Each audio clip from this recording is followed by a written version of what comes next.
Good morning once again, everybody. Yes, it's got 9 o'clock. We are Newsroom. Obviously, is here. He's wearing a beautiful red tie today, as you can see, in support of the Men's March that's coming this weekend. Yes, the focus is on the silent march, and we want you to tell us why you're not going or going to the march. Of course, a group of men, Elvis, with black tape over the mouth, they're marching in the capital this weekend against gender violence. That's, of course, the 10 women that were butchered violently here in our country in the last couple of weeks, and that's why the march is perpetrated by men, and these men are walking against this type of violence perpetrated by Not all men are trash. That's what we're trying to tell you, and that's what we're trying to push. But we understand men are trash was necessary to make an impact. It has, and we are all going to respond. That's the right thinking men, at least. This is our question. How do we change the attitude of men towards women in South Africa? And also tell me, why are you going to march? Are you going to go to the march?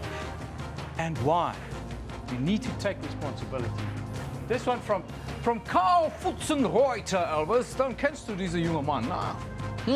Karl Futzenreuter, he says it's not a question of attitude, it's culture.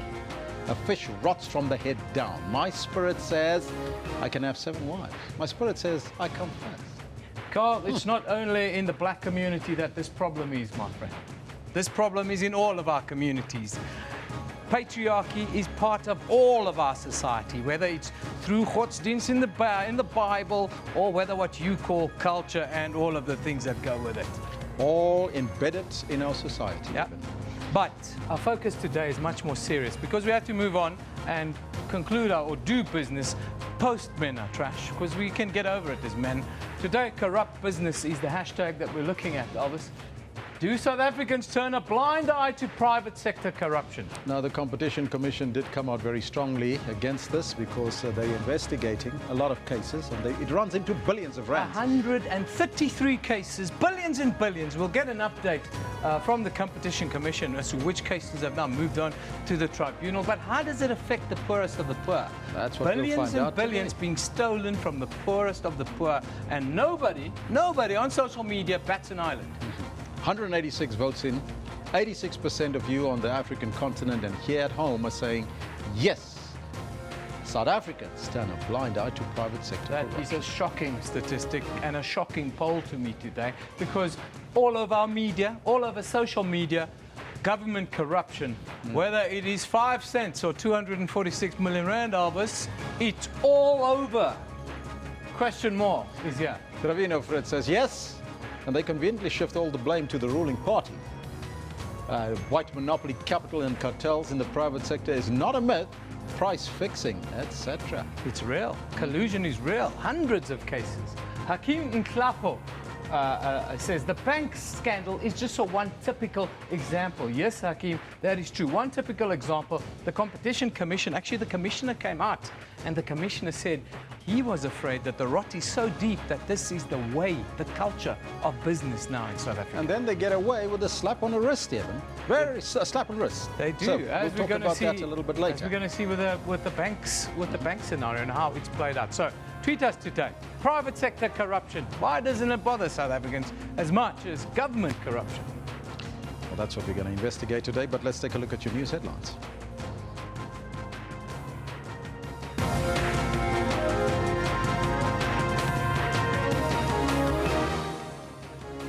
The Pretoria High Court will rule today on whether the former Hawks head Banning and Klameza can go back to work today. Gauteng police have set up a 16-member task team to probe the spate of killings of women over the weekend. And police say more bodies of illegal miners could still be trapped underground at a disused Harmony gold mine in the Free State. Those are all your headlines, but before we get there, let's find out from Kendall Makamate. What's happening in the sports news? I told you so. Wits has got to take the crown. Oh, right. Gee, what a smart man you are. Yeah, we can see this coming. It's easy to put your money in the till beforehand, isn't it? Exactly. But good job on Wits. I thought they were fantastic. Almost 100 years coming, Elvis. Yeah, 100 years coming. It's clever boys. Of course, in South Africa, we have to put a negative spin on everything, as we do. Gavin Hunt, why is he not the national coach? Asks everyone me on Twitter. Please answer that. No, please. You know what? Gavin Hunt is doing a great job job as Bidvest's coach, and we need to have a space for every single person. Stuart Baxter has been chosen by SAFA unanimously, Danny Jordan said, to lead Bafana forward, and let's leave it at that. I think they just need to leave Gavin Hunt alone. He must enjoy whatever holiday he's going to take shortly. I do believe that he's all for good holidays when he wins. Good morning to you. This is what we've got for you in the sports today. With ease. There's Clates. Lovely dunk! Oh, it's a beauty! A Clate classic! The Bidvest are the new champions of the Absa Premiership after dethroning Mamelodi Sundowns with a 2-0 victory over Polokwane City last night. It's a culmination of hard work, and you know what it is. It's not easy. Yeah, can't really talk much. This is going to be one heck of a win! This is unbelievable! Fries everybody! He's going to take the biggest win of his career! Oh, Spaniard Omar Freire of Team Dimension Data wins the first Grand Tour victory of his career in a thrilling finish to the 11th stage of the Giro d'Italia. that was the best stage of this race so far! The Cuban Olympic Committee calls for scientific arguments for changes proposed by European athletics to world records lists. All this and more I've got for you later on the Sports Bulletin about 10:40. Just there with SABC. Thank you, Kendall. Top story this morning. The Pretoria High Court will rule today on whether the former Hawks head, Benning Nclemeza, can go back to work. Nclemeza is attempting to interdict the police minister Fikile Mbalula from firing him before the outcome of an appeal by the Supreme Court of Appeal. Nclemeza's legal team wants the court to declare Police Minister Fikile Mbalula's conduct illegal. This as Mbalula continues to stop Nclemeza from returning to work pending his SCA appeal. Once he exercises his automatic right of appeal, then immediately the enforcement order is suspended in its entirety, pending the outcome of the appeal. They also argued that Nclemeza's reputation has been damaged by the minister's actions. However, Mbalula's lawyers hit back, arguing that Nclemeza's reputation has already been ruined by previous adverse court rulings against him. They come in here, my lady, with the greatest of respect, to score power politic points. The matter is going to be 2 weeks from now in the SCA. The matter will then be fully ventilated. Until then, my lady, there's an order of court.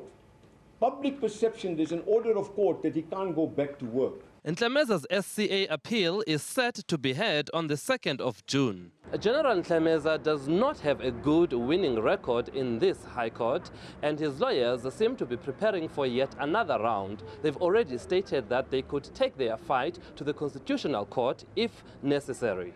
Sipho Stirman, SABC News, Pretoria. Of popular Jozi FM DJ and former Generation star Mandla Hlatswayo and his friend Opa Chom Chom Duma are expected to appear in court today. The suspects were arrested in the early hours of Tuesday morning and have been charged with robbery and murder. Hlatswayo and his friend were shot and killed at a pub in Pimville in Soweto on Sunday night as they tried to intervene in a robbery. The 4 suspects were supposed to appear in the Lenasia Magistrates Court already, but the NPA has now confirmed that the docket will only be made available to them today. The 2 were shot in what has been described as an act of bravery as they tried to prevent a group of women from being robbed. Meanwhile, a memorial service will be held for Hlatswayo in Soweto today. His funeral takes place this Saturday. Gauteng police have set up a 16-member task team to probe the spate of killings of women over the weekend. This as hundreds of Diepkloof community members gathered to pay tribute to Karabo Mokoena in a memorial service. She was killed and then set alight, allegedly by a boyfriend.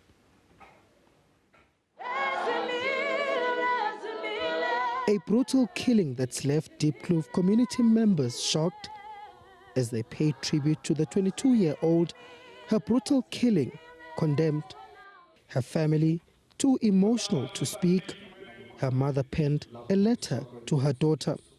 I will miss your loving and generous heart as you are always considerate towards everyone.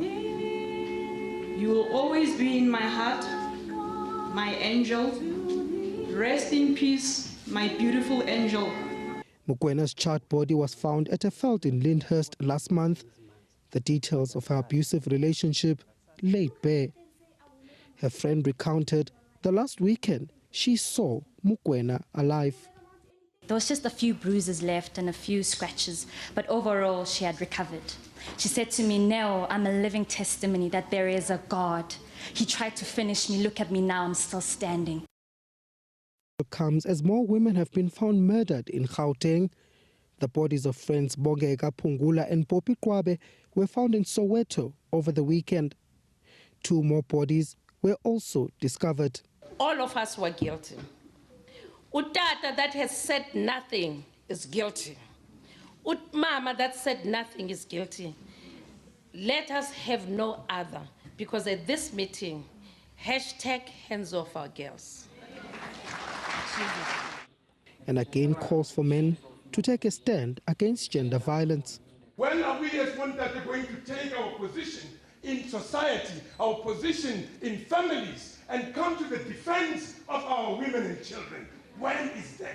How many Karabos must be there before you stand up as a man and say it cannot happen in my name? Karabo's boyfriend Sandile Manzwe has been charged with murder and defeating the ends of justice. He will apply for bail next week. Mokoena will be laid to rest on Friday. Mangoba Mchunu, SABC News, Deep Kloof in Soweto. Meanwhile, 2 suspects arrested in connection with the Soweto murders of the 24-year-old Poppy Gumede and the 20-year-old Bongeka Pungula will appear in the Protea Magistrates Court today. The men are facing murder charges. Gumede's body was found in Naledi on Friday and Pungula's the following day in Tladi. The duo from KwaZulu-Natal were living together in Zola. Police are still looking for the killers of the 2 other women who were killed and dumped in Soweto over the weekend. On Sunday, Lorato Molloy's body was discovered in Naledi. She had been stoned, allegedly raped and then burnt. Another victim's body was also found in Mafolo. Absolutely gruesome, and that's why we'll have that march on Saturday by men with tape over their mouths. But we're asking you that question this morning. It's a very important question for all of us in our society. How do we change the attitude of men towards women here in South Africa? That's the question we pose to you. Please let us know on the Twitter handle at SABC Newsroom as well as on the Facebook page. But for more on the march, let's find out from Eben. Yeah, Elvis, not in my name. I support it. It's not in my name. But men are trash. That hashtag was very necessary because it shocked a whole lot of South Africa's men. It shocked those who always turned their heads away from this kind of thing into some form of action. And that action is a silent march. Yes, a silent march to be led by a group of men with black tape over their mouths. It's planned to take place in Pretoria on Saturday to raise awareness of woman abuse in our country. Organisers say the 2-hour march was motivated by the much publicised violence incidents perpetrated by men against women in the country recently. Of course, we've seen 11 men rape a pregnant woman. That case is before the court. Many others are femicide. Now, to talk about the march, we are joined on the line by one of the organisers of Not In My Name. It's a hashtag. It's Kolofelo Masha. Kolofelo, very good morning to you. Thanks for being with us. Good morning, Helen, and good morning to your viewers. Thanks for having me on your show. I'm very glad to have you. It's a fantastic initiative. And tell me about the organisation of the march, when it's happening, where it's happening, and how people can get involved with it. The march is taking place on Saturday in Pretoria at the Church Square. We will be marching from the Church Square to the Union Building. And those who want to get involved, our cell phone numbers, contact numbers are available on our posters, but I could also share them on your show right now. And yeah, if you want to get involved, get in touch with us, come through, let's make it happen. It's not just a march. We've got to look beyond the march and find a way. We're finding ways to organize ourselves, for conversations with ourselves, to keep in check with each other, to become brothers, keepers, and so on. The march, has it been approved by the Toronto Metro Police? Yes, it has been approved by the Tshwane Metropolis. And what platforms are you using to mobilize people, men in particular, to come to this march and to show this support and show that we are not all trash, are we? We currently now on the ground around Pretoria. We're going door to door, sharing flyers, talking to people on the street. That's what we're doing right now to mobilize the masses. And we have done social media outreach on our Twitter page at Not In My Name. That's our Twitter page. And also our Facebook page, Not In My Name, and other personal social media accounts that we're reaching out to people through. And in conclusion, Kolofelo, tell us, what is your plea to the men in South Africa, especially the men here in Gauteng, with regards to the march of the weekend? My plea is very simple. Our march is not a march against #Men Are Trash. It's a conversation that we pick up from that hashtag to continue it further. Now, what we are saying is that we are taking the responsibility for our actions as men. You here and wherever you act, whatever you do, you act on behalf of us. If you misbehave, we are all misbehaving. It is our problem. You're damaging our brand, you're damaging our image, you're damaging our name. So we're coming together to take responsibility for our actions and take total responsibility as men for what we stand for in society. We are trying to restore our dignity in society. Kolofelo Masha, thank you very much for joining us on the line there very quickly this morning. There, it's gone now, but Not In My Name is the march. Thank you. Not In My Name. Men march against women abuse in South Africa. It's Saturday, the 20th of May. Church Square to Union Buildings in the capital. Starts at 10 a.m. or finish at 12. It's not gonna put you out too much, gentlemen, to go out and be there over the weekend. Of course, our question of the day relates directly to that: is how do we change the attitudes of men in South Africa? Some say it's a very difficult one, but let's just have a look at some of your tweets. This one from Theo. Theo says, Newsroom, violence against women stem from the example set at home. Teach our children, well, show them the beauty inside of them. Yes, it's a problem in our schools, Theo. I see it firsthand. Dipansu says, young boys have to be taught to respect women. It has to start with a young. Yes, Dipansu, it's true. We see in our schools young children attacking each other in schools, especially boys against girls. Al-Ayatollah Sultan says, most men who are violent toward women have been raised up by single mothers. They never had a father figure to teach them respect. Africa Bantu Mangumu says, by first instill God consciousness that will police you regardless wherever you are. Those are some of your tweets. Yes, it's a conversation that South Africa is having. It's an ongoing conversation. It's not a new conversation, Elvis, but you've got more news there. I do have, Yeben, and let's continue with that. Of course, we'll come back to some of those stories a little bit later and your comments. Now, police say more bodies of illegal miners could still be trapped underground at a disused Harmony Gold Mine in the Free State.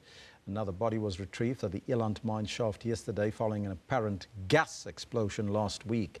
Now, that brings the death toll at the mine to 25. Police say the exact cause of the explosion is not yet known. It's believed that the majority of the deceased are from Zimbabwe, Lesotho and Mozambique. Their next of kin have started identifying the already decomposed bodies.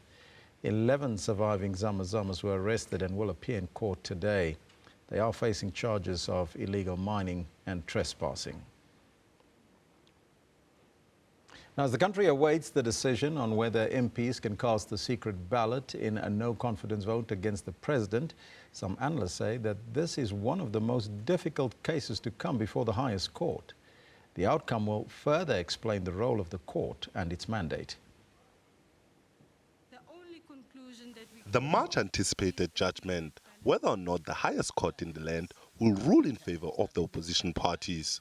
These parties, which failed in their previous no-confidence bid against President Jacob Zuma, have opted to take the matter to the Court. They are now working together, asking for the court to institute a secret vote. Sadly, what is happening at the moment is that some organizations now want the court to get actively involved in politics, telling Parliament what its rules should be, deciding who should be in the cabinet and who should not be in the cabinet. If the court were to agree to that, it would really be a big setback for democracy. Meanwhile, constitutional law experts share the same sentiment, saying the highest court in the land will be guided by the separation of powers when delivering its judgment in days to come. For the workings of Parliament, it's not for the courts, because if they interfere there, they'll transgress and they'll cross beyond the principle of separation of powers. But why? Because it's a governing power. It's for Parliament to govern. But in this case, it is very much a party political issue. Currently, the ANC has almost 250 seats in Parliament, and a party like the EFF says it is talking to some ANC MPs to support it. But undeterred, the ANC believes none of its members will vote against the party. Despite all this, opposition parties still believe that there are some ANC MPs who will vote with them. Nhlanhla, SABC News, Johannesburg. Now, on the poll today, we are conducting that poll to find out from you whether or not South Africans turn a blind eye to private sector corruption, because everything has been placed on public sectors. So let's start that conversation. It's over to you, Evan. Yeah, thank you very much, Elvis. Hello again, everybody. Yes, corruption has a detrimental effect on South Africa's development as well as the country's stability. That's according to the Interministerial Committee on Corruption here. Now, the weekend past, the first anti-corruption discussion document was launched in the capital in Pretoria. The committee says, although this is not government's first initiative to tackle corruption, it hopes this document can strengthen existing measures. The Interministerial Committee on Corruption, leading government's battle against the scourge, launching phase 2 of the first ever anti-corruption discussion paper. Government believes this document can serve as a blueprint and guiding tool to root out corruption. The vision foresees through a national anti-corruption strategy is a South Africa that has an ethical and accountable state, business and civil society sectors, in which all those in position of power and authority act with integrity. It also foresees citizens that respect the rule of law and are empowered to hold those in power to account. Since 2014, 66 people have been convicted for high-priority corruption. The target is now 120 convictions in 2019. Even though there's this negativity, but the practice is that government is doing all it can in order to ensure that we rout corruption from South African society. The NPA has refuted public accusations that the prosecuting authority tends to turn a blind eye to corruption by prominent politicians. That the allegations leveled against the NPA are completely unfounded. This document is a discussion document. It's for every citizen in this country. I hope it's not another talk shop. But I think there is, given the range of ministers who are on the platform today, I think there's a serious commitment, at one level at least, to deal with this question of corruption. The tagline for this discussion document is, "Corruption is everyone's business." Phase 2 will also allow for public inputs, while Phase 3 of the paper will pave the way for the finalization of the anti-corruption strategy. Patricia Vasachi, SABC News in Pretoria. The scary thing is we don't even know how much corruption hurts us in South Africa, because there isn't official counting, especially for accounting for what happens in business and how much money is lost and how much it costs you and me when, well, business behaves in an unethical manner. We don't. It's seen as commercial crimes, etc., etc. But we're asking you on our poll today. You should vote and tell us, do South Africans turn a blind eye to private sector corruption? That is our question of the day. We haven't updated our poll, unfortunately. It's still exactly the same poll we had before the show starts, which was almost half an hour ago. Here we go. Now we get a live polling. Thank you very much. 215 of you have now voted. When we talk about do we turn a blind eye to private sector corruption, 87%, an overwhelming majority say, yes, we do turn a blind eye to private sector corruption. The question is, why? Why do we do this? Private sector corruption costs us way more. Anyhow, After the break, we'll talk to the stakeholders about private sector corruption. We'll also talk to the Competition Commission a little bit later about what they are doing. Now, let's take a look at what's trending on Twitter right now. The hashtag rape, yes, an incident that is believed to have taken place last month is only surfacing now in light of other women abuse cases in the news this week. An 8-year-old girl was allegedly raped at a Randburg school by 3 boys suspected to be between the ages of 12 and 14. As more cases like this surfaces, the hashtag Men Are Trash keeps on trending on Twitter. Of course, there are many strong opinions on this. Ominous says the mere fact that women have to walk around with a taser and pepper spray is a problem. And I agree with you, sir. There will be a men's march, of course, taking place this weekend on Saturday in light of all the recent violence that we've seen against women. It's a hashtag Not In My Name march. And there you see all the details. It's in the capital over the weekend. But Phil, he's skeptical. He says, how is the Men Are Trash march going to curb the murder and rape of women? Well, hopefully it's going to shock someone like you, Phil, into action, into doing something, into not just tweeting about it, maybe attending a march and showing solidarity and showing that we care.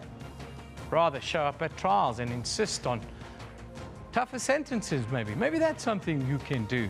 Now, for some good news, for the first time in history, Bidvest Wits have won the PSL title, beating Polokwane City 2-0 last night. Big ups to Gavin Hunt. I think none more deserving than Gavin Hunt. Now, of course, the Bieber fever, or the Belieber fever, hit Cape Town last night as Justin Bieber performed in the mother city as part of his South African tour. He took just look at the crowd and the fireworks. It was certainly lit, they say, but it wasn't 100% full, I'm told, because some argue on social media that the tickets were too expensive. Then, moving further afield, rape is not only a topic trending here in South Africa. Of course, Bill Cosby, he's blaming racism for the rape accusations against him. The hashtag is Bill Cosby if you want to have a look at what's going on with regards to we used to be America's favorite dad. Now, a picture of the day. This one comes from Godfrey. And he says, as it happened, Wits crowned PSL champions. Well done, Wits. Well done, Gavin Hunt. It's a fantastic young team that they've built there.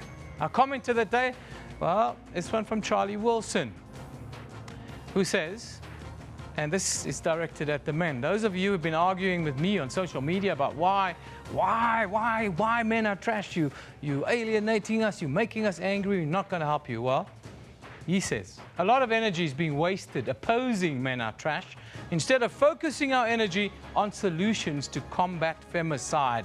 Hashtag Karabo Memorial. I agree with that. Why do you get so angry and why do you take it so deeply personal? It's supposed to just wake you up into action for the sake of your daughter, my daughter, our wives, our women that make such a wonderful contribution to this country. We're going to take a break. When we come back, we talk about corrupt business. Don't go away.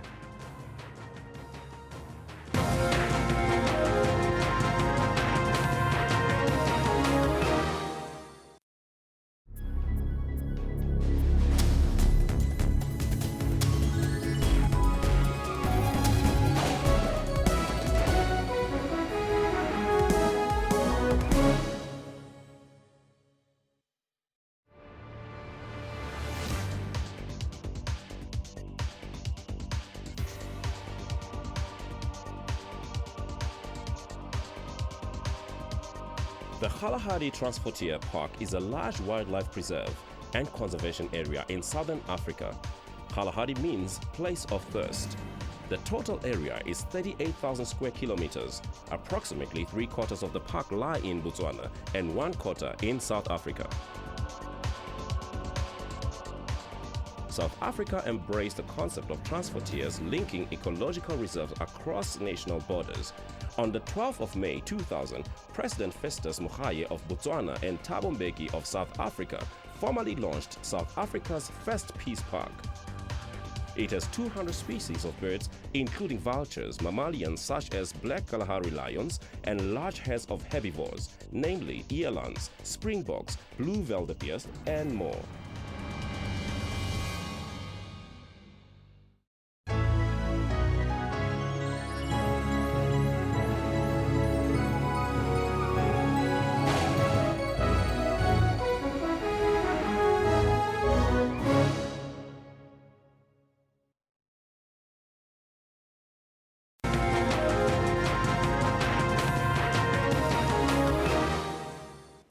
question that we've posed to you this morning in our poll is, do South Africans tolerate private sector corruption? It's a very important question because the media has been tireless at exposing public sector corruption of scandal after scandal.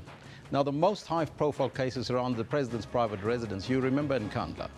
But it is far from the only one. The Institute for Accountability stated in 2012 already that the South African economy had lost 675 billion rand as a result of corruption since 1994. Statistics from the Public Service Commission show that public sector fraud cost the government close to R1 billion in 2011-2012. That's an increase from the estimated 130 million rand in 26 and 27 and that financial year. Now, to talk to us about corruption in the private sector, we are joined by the Director for Institute of Accountability in Southern Africa, Advocate Paul Hoffman. He's in our Cape Town studios. A very good morning to you, sir, and welcome.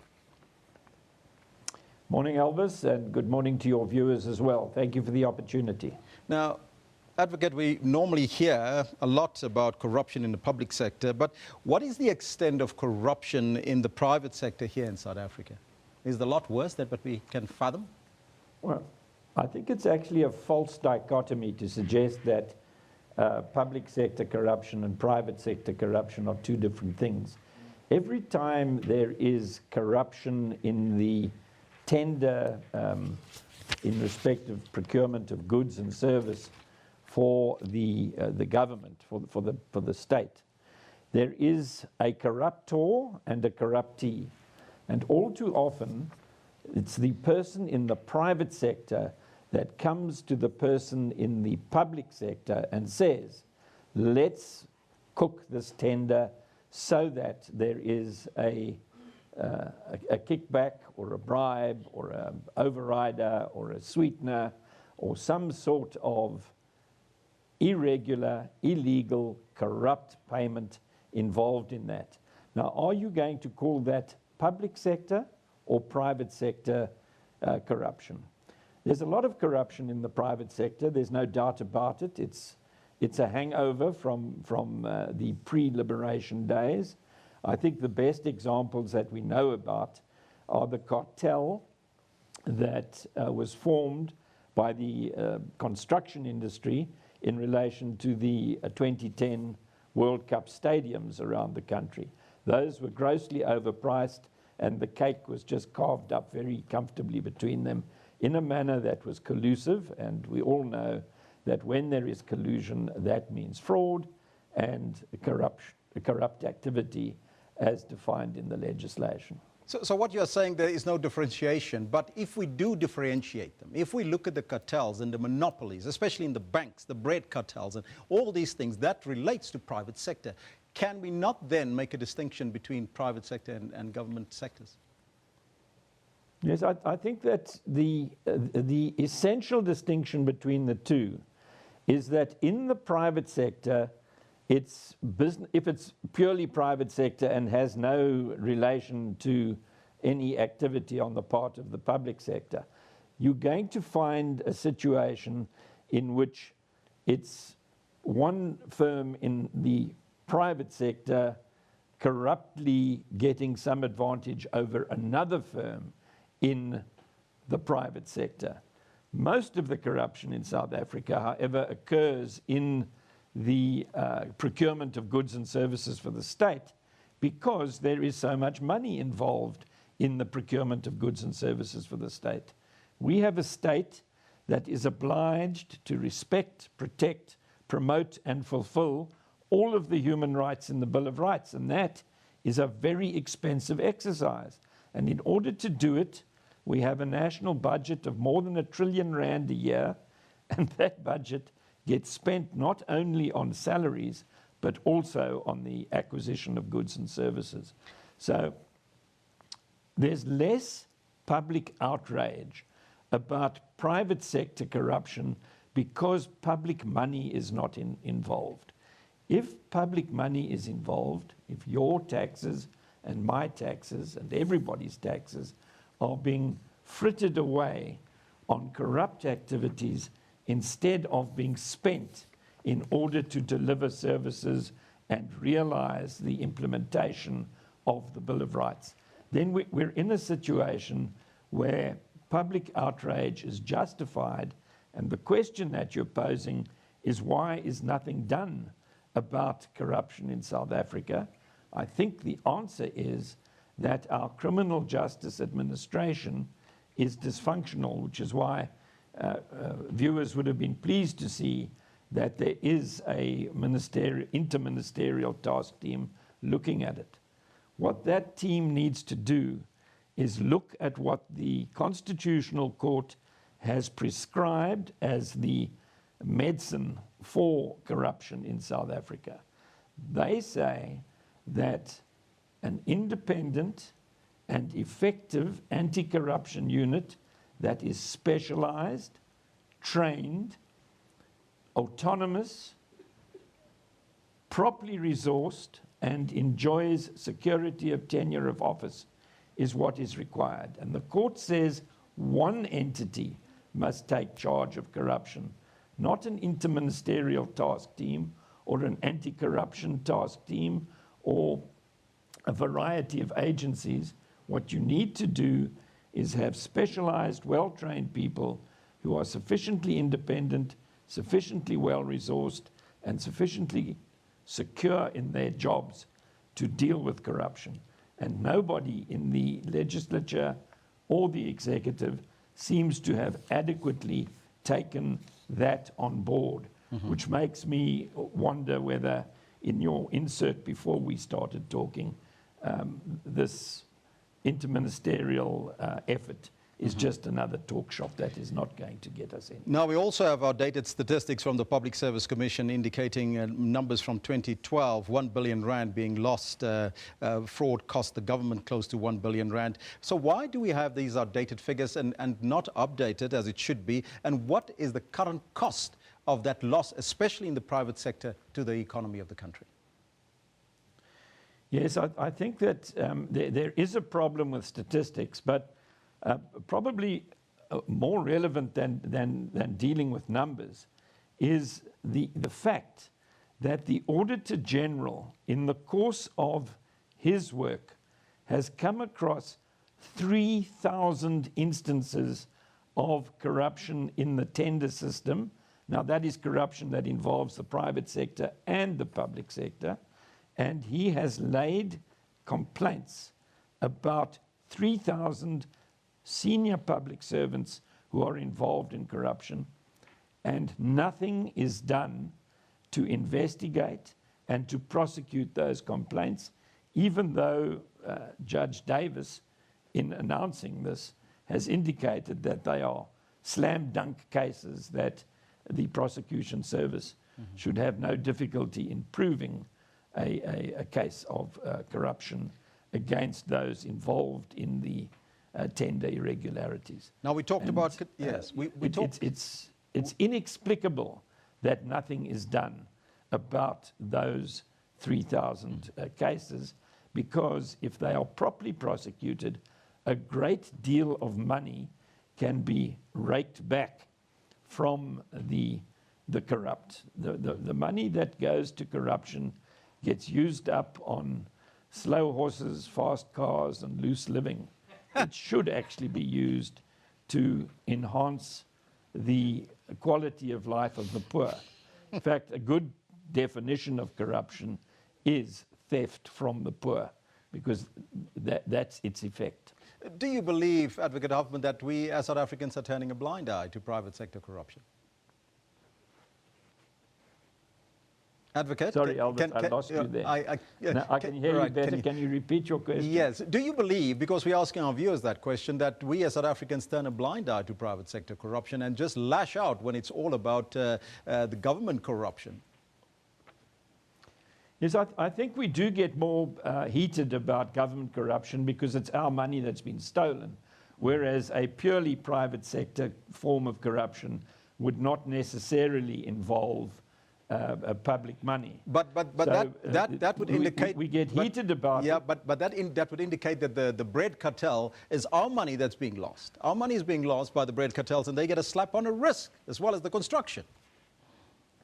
Well, in fact, the bread cartels were made to pay back the money, and they were given huge fines. So I think it's slightly more than a slap on the wrist, but that you can take up when you speak with the Competition Commission, because they were the ones who took the lead in breaking the bread cartel. Right. It's correct that the bread cartel involved stealing money from consumers and really prejudicing poor consumers. But if it's a slice of bread per loaf in price differentiation, it's quite different to the effect of millions and billions and trillions of rands going west in the procurement of goods and services by the state. Advocate, I thank you so much for your time and joining us. Thank you for the opportunity. That was Director of the Institute for Accountability in Southern Africa, Advocate Paul Hoffman, in our Cape Town studios. What's your take on this? That's the question that we posed to you today. See what? I like what he said. He said that money is spent on slow horses, fast cars, and loose living. That's what's happening to our money that disappears. It's spent on slow horses, fast cars, and loose living. Anyhow, Elvis, we're running a poll, and it's a serious poll. And I like what the advocate told us there about. It's not just one or the other. They're kind of interconnected a little bit, but it's costing us money. Yes, and especially when it relates to the bread cartel, especially when it relates to the banks. Margarine, bread, school uniforms, you name it. After the break, we'll speak to the Competition Commission, and they're going to give us a lowdown of what's happening. But 222 votes in. South Africans believe that, yes, they turn a blind eye to private sector corruption. And Advocate Hoffman kind of gave us an idea. There's a sense that, oh, it's maybe this is our money compared to, oh, it's their money. But in the end, it hurts all of our pocket, Elvis. Bonakela tweets us, he says, yes, every crook uses the private sector to loot. There are lots of bogus entities that are used to loot in the public purse, and they cannot account, he says. This one from Sipo says, yes, corruption is in officials as well. These discussion documents will not solve what has already started way back. Unati says government must open their eyes and deal with this corruption without fear or favor, he says. This one from Sipo, he continues, it says, yes, turning a blind eye, see whatever you need to submit must accompanied with money in it, so it's everywhere. Backhanders, bribery. After brown 10 o'clock, bags. we'll talk about the brown bags and bribery, and we'll look at the bribery report. Ikononato says, our systems concentrate mostly on government as a result, ignoring PSC, whereas these crimes actually are catastrophic for both sides. Incredible. Private sector corruption. Well, there you have it. Yep, that's what it is. Keep tweeting us, guys. But while you're busy tweeting us, you can have a look at what we're doing on Facebook now. Right there on our page, the former Deputy Chief Justice Tekgang Moseneke, he's lambasted the political leadership for not implementing visionary plans to reconstruct the country. Then we also see acupuncture, blood filtration, kidney cleansers. No treatment is too much for the furry friends of Delhi's well-heeled residents who splash out at 5-star veterinary clinics to keep their pets healthy. And finally, the African National Congress MP and member of the Justice Committee, Charlotte Majake Pilani, has accused the opposition of acting as if they own the judiciary. Overreach is the discussion. All of that and more on our page. Don't forget to go there and interact with us. Now, we're going to take a break now, but when we come back, you can't miss this interview because I'm talking to the Competition Commission about collusion and what and how much it's costing you and me.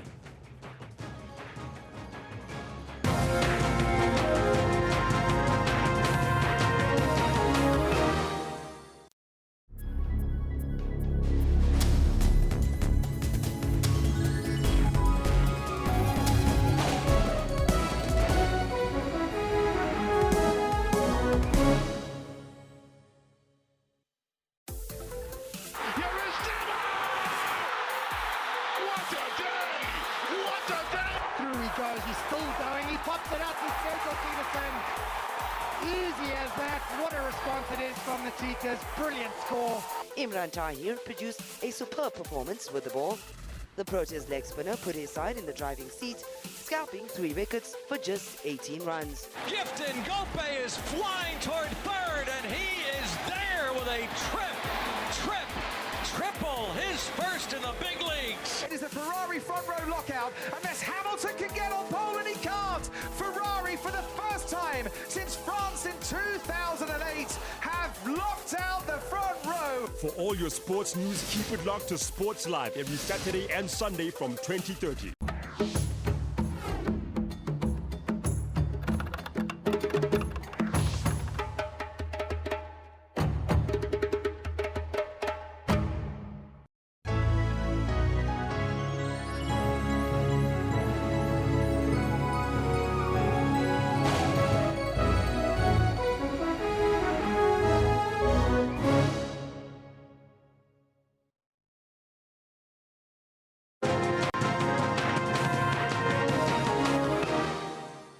The Competition Commission of South Africa has been at the forefront to expose corruption in the private sector in the form of the many cartels and monopolies in this country.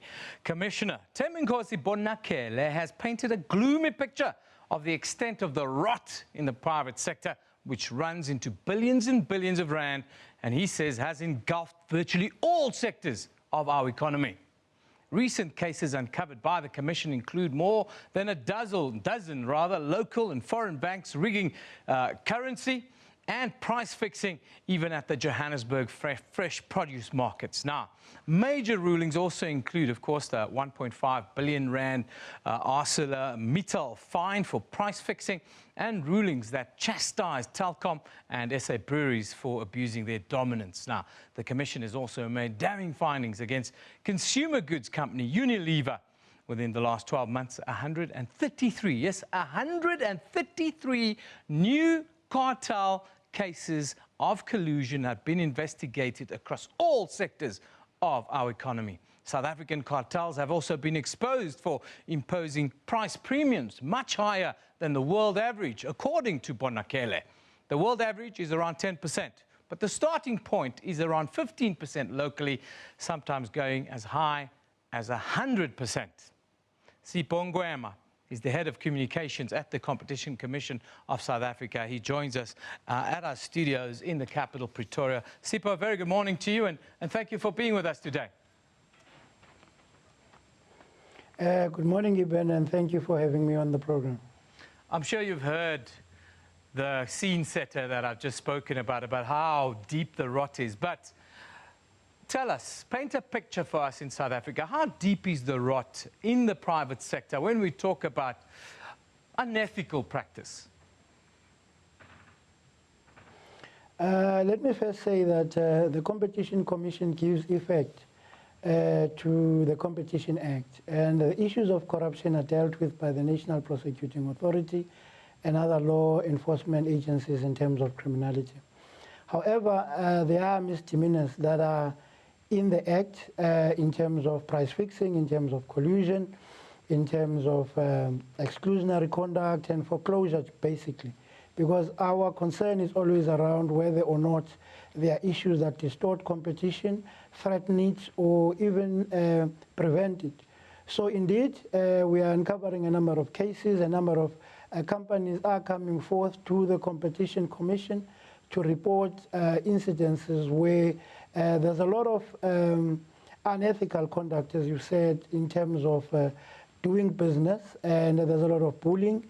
And we are investigating many cases that involved price fixing and many others. We are doing public hearings. We were in Cape Town last week talking about issues around retail, where the anchor tenants have exclusionary or exclusive contracts and long-term exclusive contracts that have got impact on the smaller players. So yes, we are involved in making sure that what is prescribed in the law, we apply it.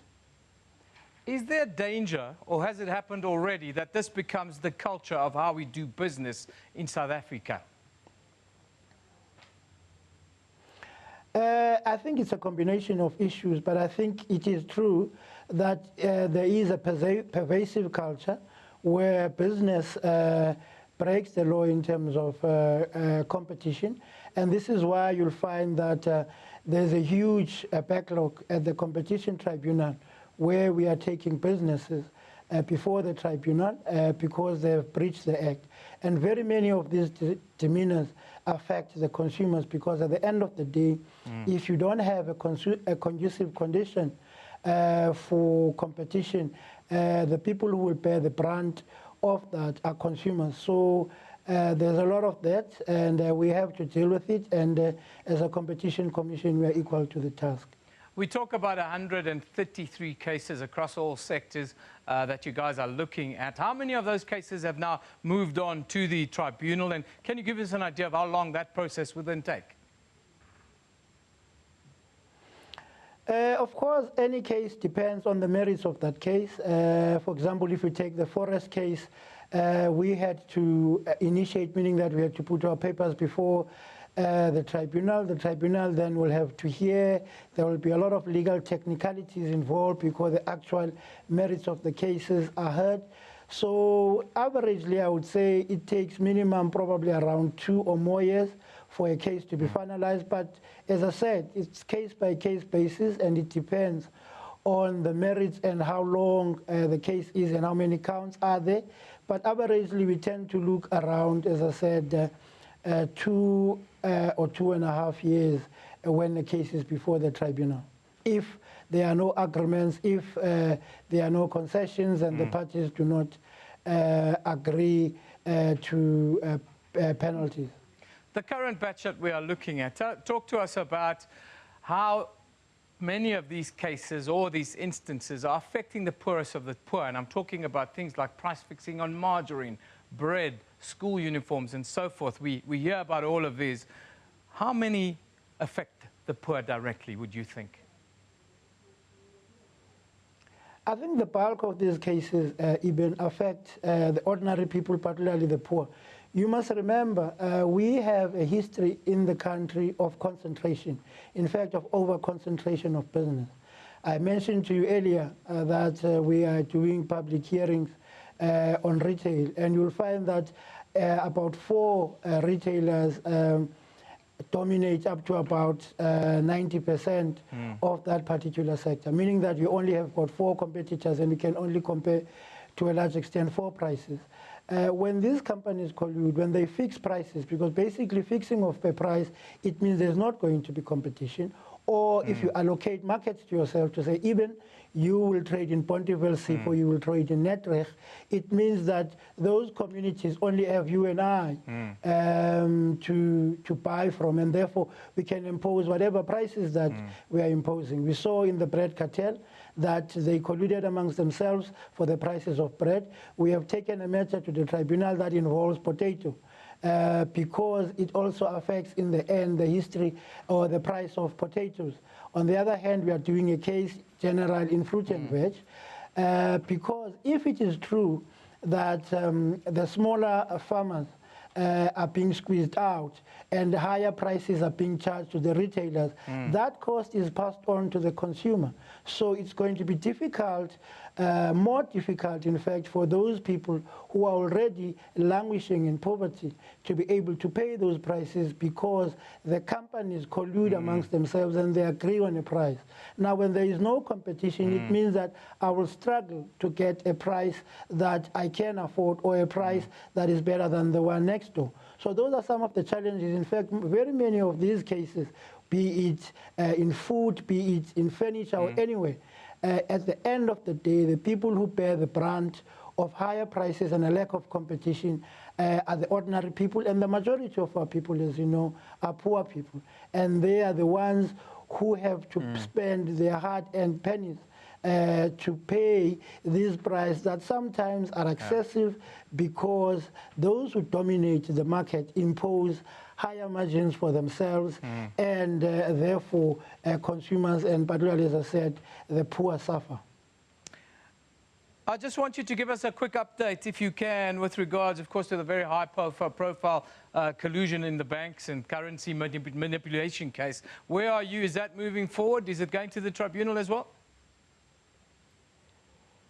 Thank you very much. We referred that case when we made the initial announcement to the tribunal to say we are charging these banks because they have colluded and fixed the price in terms of forex. Then followed was the toing and froing in terms of legal arguments, the banks responding to us. Where we find ourselves now is that the banks, very many of them, I think about 14, have engaged in legal technicalities, meaning that they are dealing with the legal issues around questioning whether we have the right, meaning in law we have the jurisdiction to charge them. Some of them say we have not given them evidence for them to defend themselves. The reality, though, is that we have presented our case. We have also said we have got jurisdiction to charge them. In fact, some of them have already have reached agreements with us and they have paid fines. Some of them, even those who say we don't have jurisdiction, have initiated discussions with us for purposes of a settlement.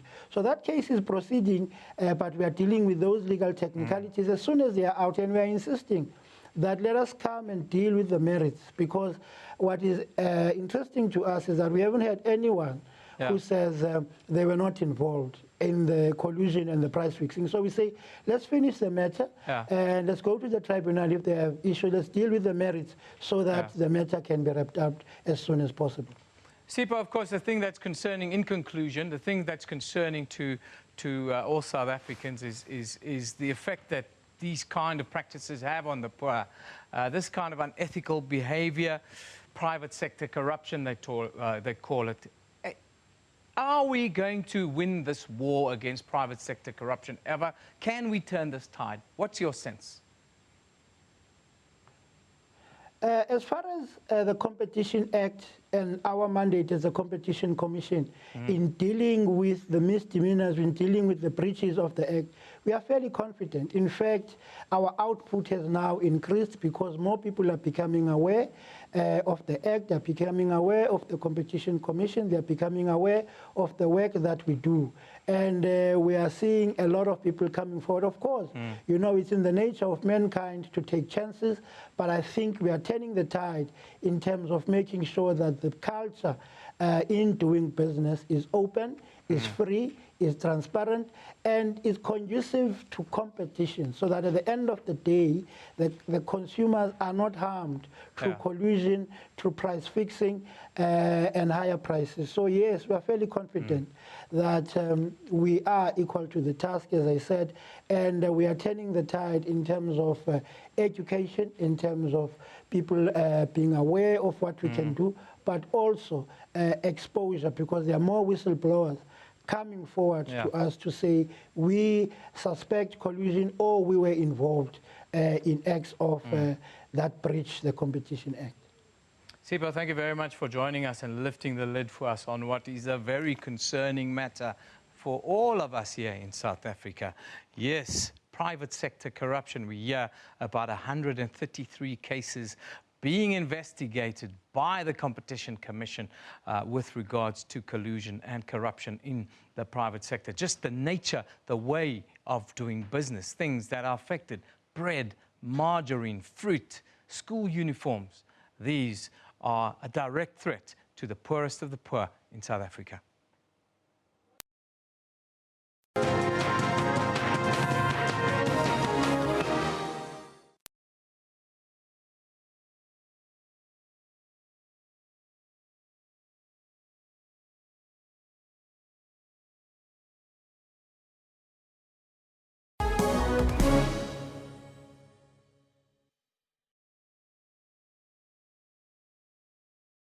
Time broadcasting live from Johannesburg. This is Primetime News.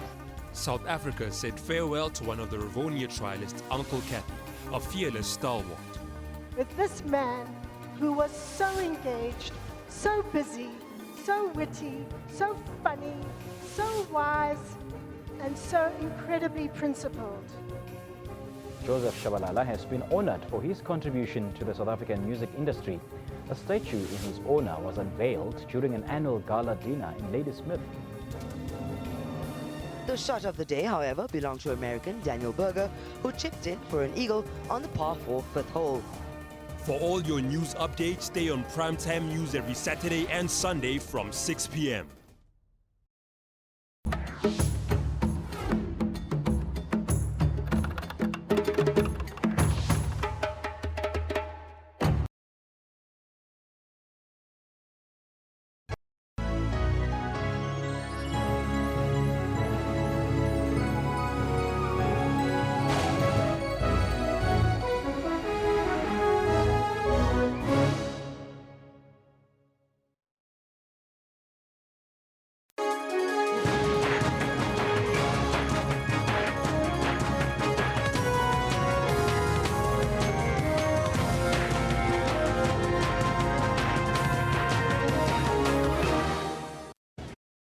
back, everybody. It's just gone 10 o'clock Central African time.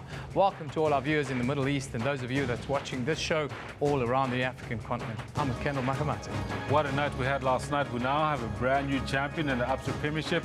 Phenomenal stuff by the Clever Boys. The Clever Boys. The Clever Boys. That's what we call them, Wits University.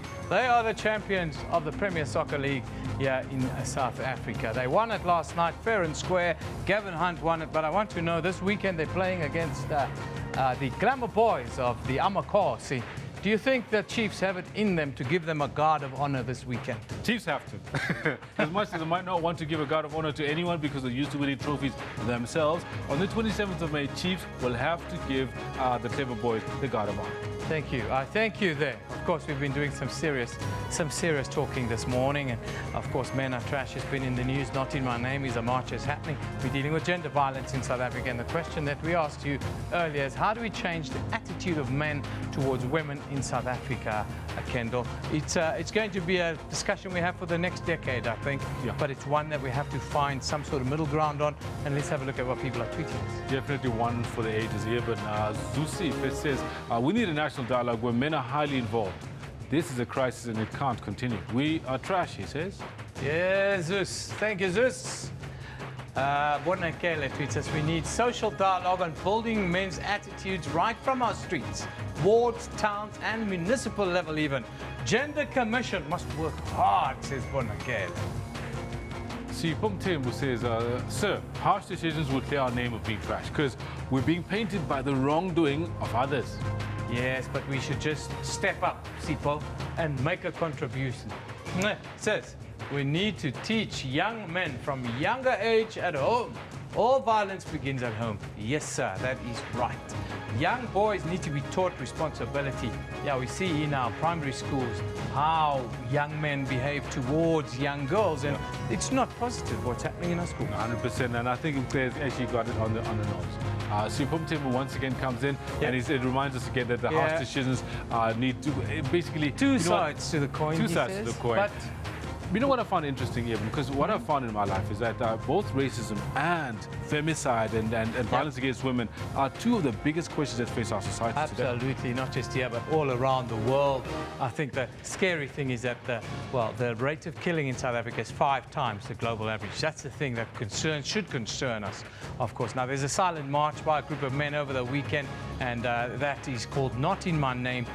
All men are asked to come to this march. It starts at the Church Square and it goes to the Union Buildings, Kendall. Yeah, and you know what? That's exactly what I'm talking about. Men need to get involved to stop abuse against women, and that's why everybody's involved with racism. Also needs to have a thought about it. That people that perpetrate it need to get involved with all kinds of bigotry. We need to fight. We need to fight. We are the Rainbow Nation. Anyhow, one thing that affects the Rainbow Nation, you, me, Kendall, our pockets, is corrupt business. Yes, corruption in business. Now, the Competition Commission of South Africa paints a gloomy picture of corruption in the private sector, which I say billions and billions. They can't even keep a record of it, Kendall. It's so much that most of the corrupt activities in business is seen as commercial crimes. And that's a different unit, I'm told. But it's phenomenal. And I think it's like that's led to the state of paralysis we see right now, which is our question. Do South Africans turn a blind eye to private sector corruption? 254 votes in. The vast majority are saying yes, which in itself is a big concern, I think, for all of us in South Africa. Of course, he tweets us, he says, private sector is where corruption is born in South Africa. So true. Yeah, that was pointed out by Paul Hoffman earlier. Oh, yes, he did. Sipum Tembu says, yes, sir, I see it's after the budget monies are being spent on fast cars, flashy clothes, lavish houses, said slow horses, fast cars, and loose living. Oh, man. That's where they spend our money. He comes back, he says, in our country, we have a corruptor and a corruptee. Tenders needs bribery to be successful. Trillions are missing somewhere, says Sipo. Mweketsi Mpunya says, yes, they do, because we're not patriotic enough and public participation is only feasible during elections time. #collusion. Mweketsi Mpunya. Sipiwo says, as a victim of a big private sector corruption, I think government is too lenient. Hence, the law do not allow the public protector to invest the private sector. But that's why it's a public protector, isn't it? Absolutely. But no, he's on the right path. On the right. More teeth are needed. More teeth is needed to deal with this corruption thing, of course. A little bit later, myself and Kendall will talk a little bit further, of course, about Bidvest and how they are now the PSL champions. But first, let's get into our News at 10 with the headlines.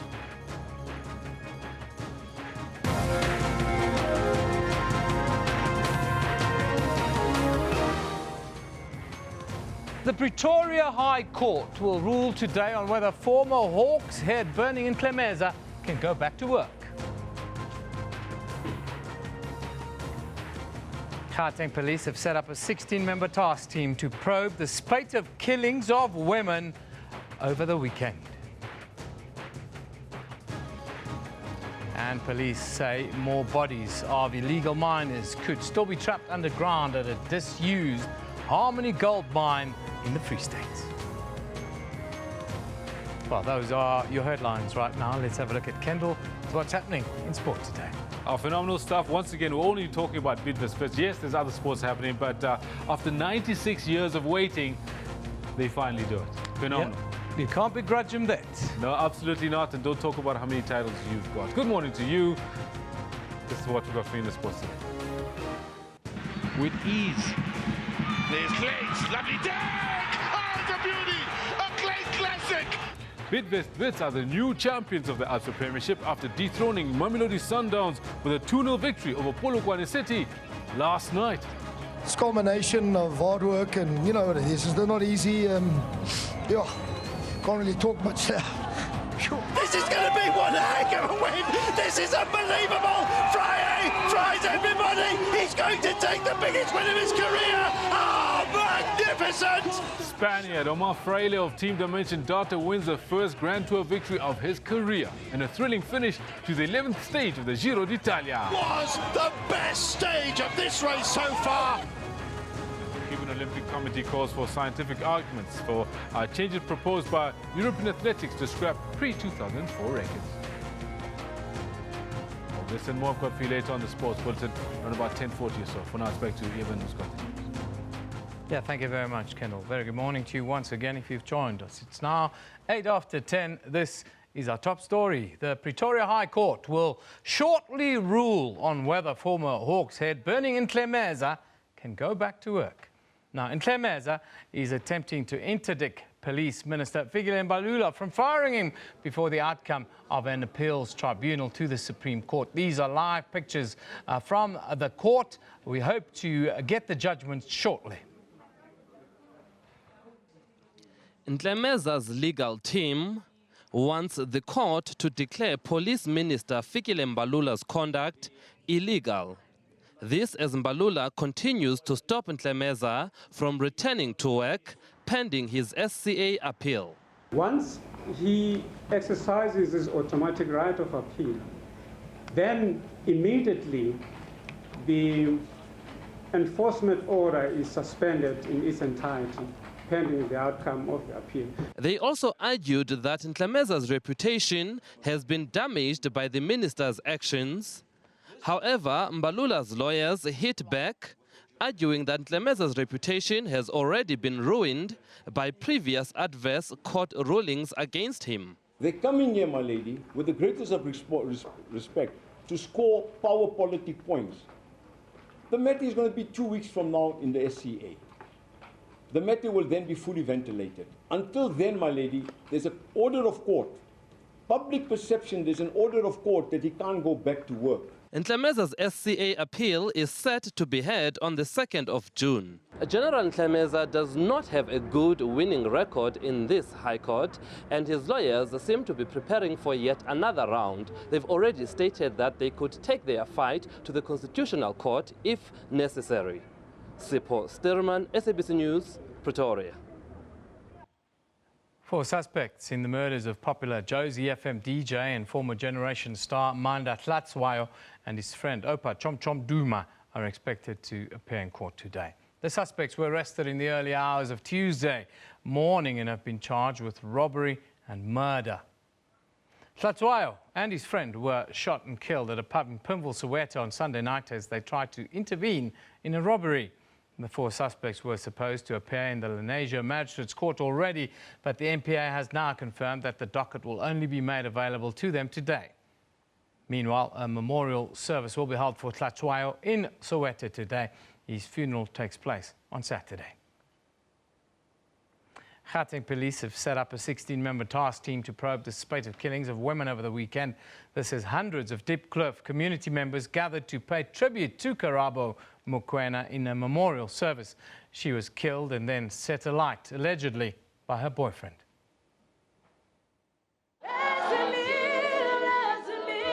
A brutal killing that's left Diepkloof community members shocked as they paid tribute to the 22-year-old. Her brutal killing condemned. Her family, too emotional to speak. Her mother penned a letter to her daughter. I will miss your loving and generous heart as you are always considerate towards everyone. You will always be in my heart, my angel. Rest in peace, my beautiful angel. Mokwena's charred body was found at a field in Lyndhurst last month. The details of her abusive relationship laid bare. Her friend recounted the last weekend she saw Mokoena alive. There was just a few bruises left and a few scratches, but overall she had recovered. She said to me, "Nell, I'm a living testimony that there is a God. He tried to finish me. Look at me now, I'm still standing." Comes as more women have been found murdered in Gauteng. The bodies of friends Bongeka Pungula and Popi Kwabe were found in Soweto over the weekend. 2 more bodies were also discovered. All of us were guilty. Utata that has said nothing is guilty. Mama that said nothing is guilty. Let us have no other, because at this meeting, #hands off our girls. And again calls for men to take a stand against gender violence. When are we as Mundata going to take our position in society, our position in families, and come to the defense of our women and children? When is that? How many Karabos must be there before you stand up as a man and say it cannot happen in my name? Karabo's boyfriend, Sandile Manzwe, has been charged with murder and defeating the ends of justice. He will apply for bail next week. Mokoena will be laid to rest on Friday. Mangoba Mchunu, SABC News, Diepkloof in Soweto.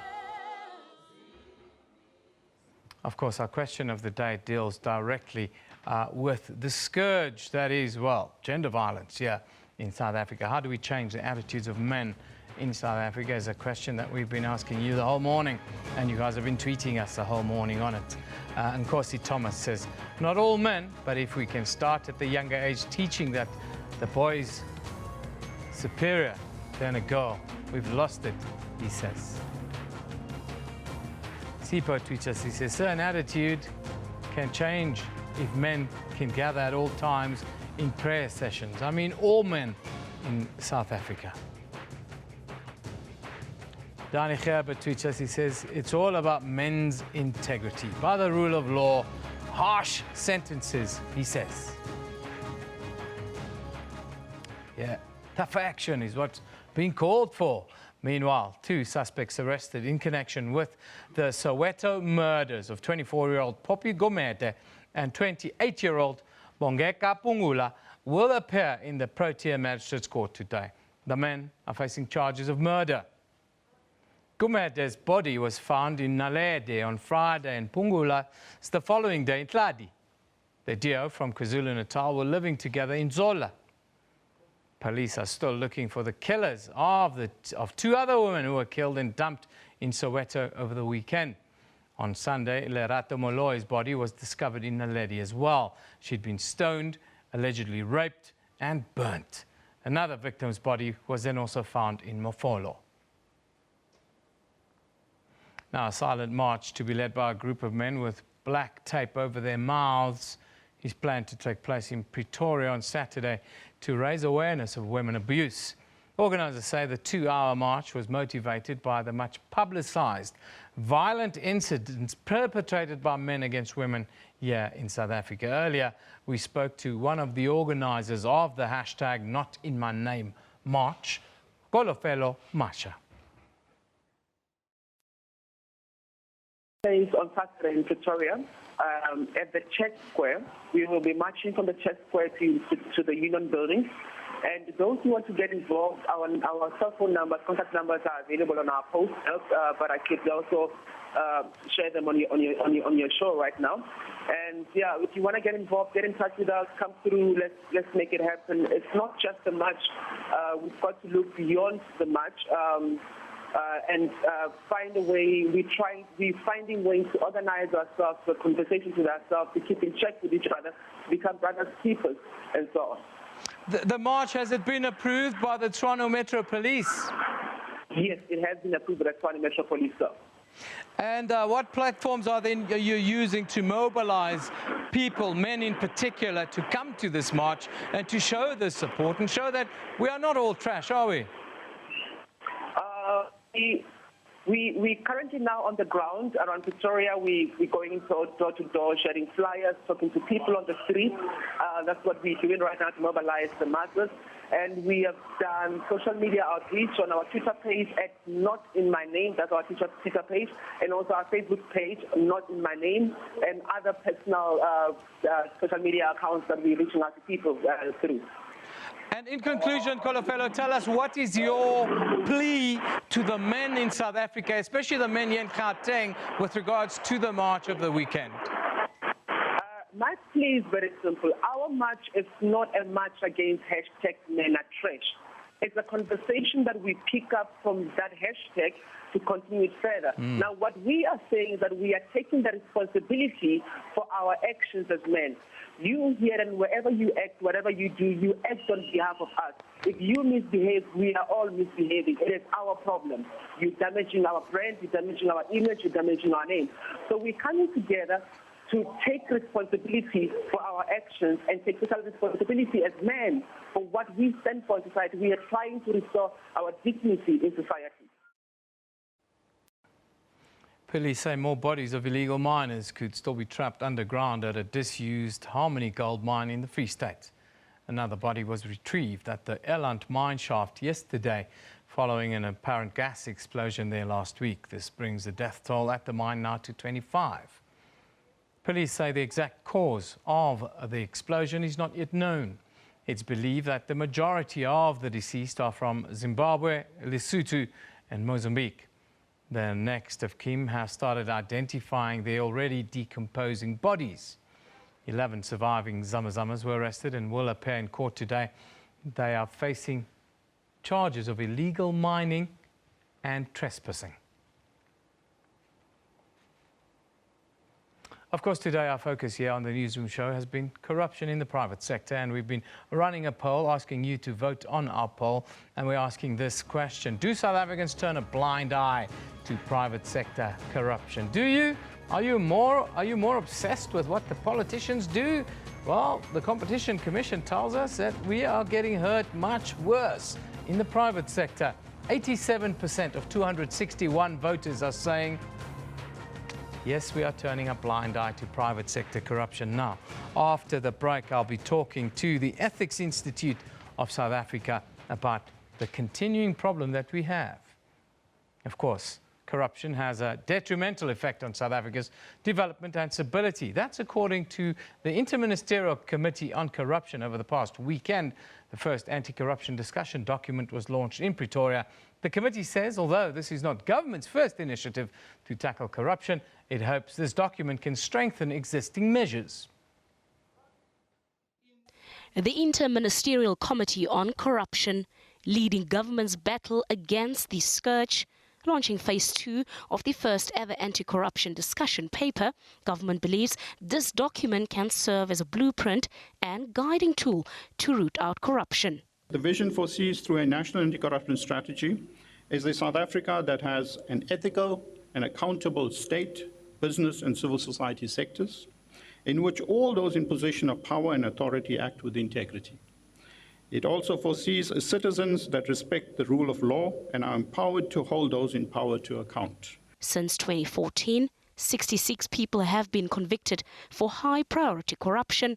The target is now 120 convictions in 2019. Even though there's this negativity, but the practice is that government is doing all it can in order to ensure that we rout corruption from South African society. The NPA has refuted public accusations that the prosecuting authority tends to turn a blind eye to corruption by prominent politicians. That allegations leveled against the NPA are completely unfounded. This document is a discussion document. It's for every citizen in this country. I hope it's not another talk shop, but I think there is, given the range of ministers who are on the platform today, I think there's a serious commitment at one level at least to deal with this question of corruption. The tagline for this discussion document is "Corruption is everyone's business." Phase 2 will also allow for public inputs, while Phase 3 of the paper will pave the way for the finalization of the anti-corruption strategy. Patricia Vasachi, SABC News in Pretoria.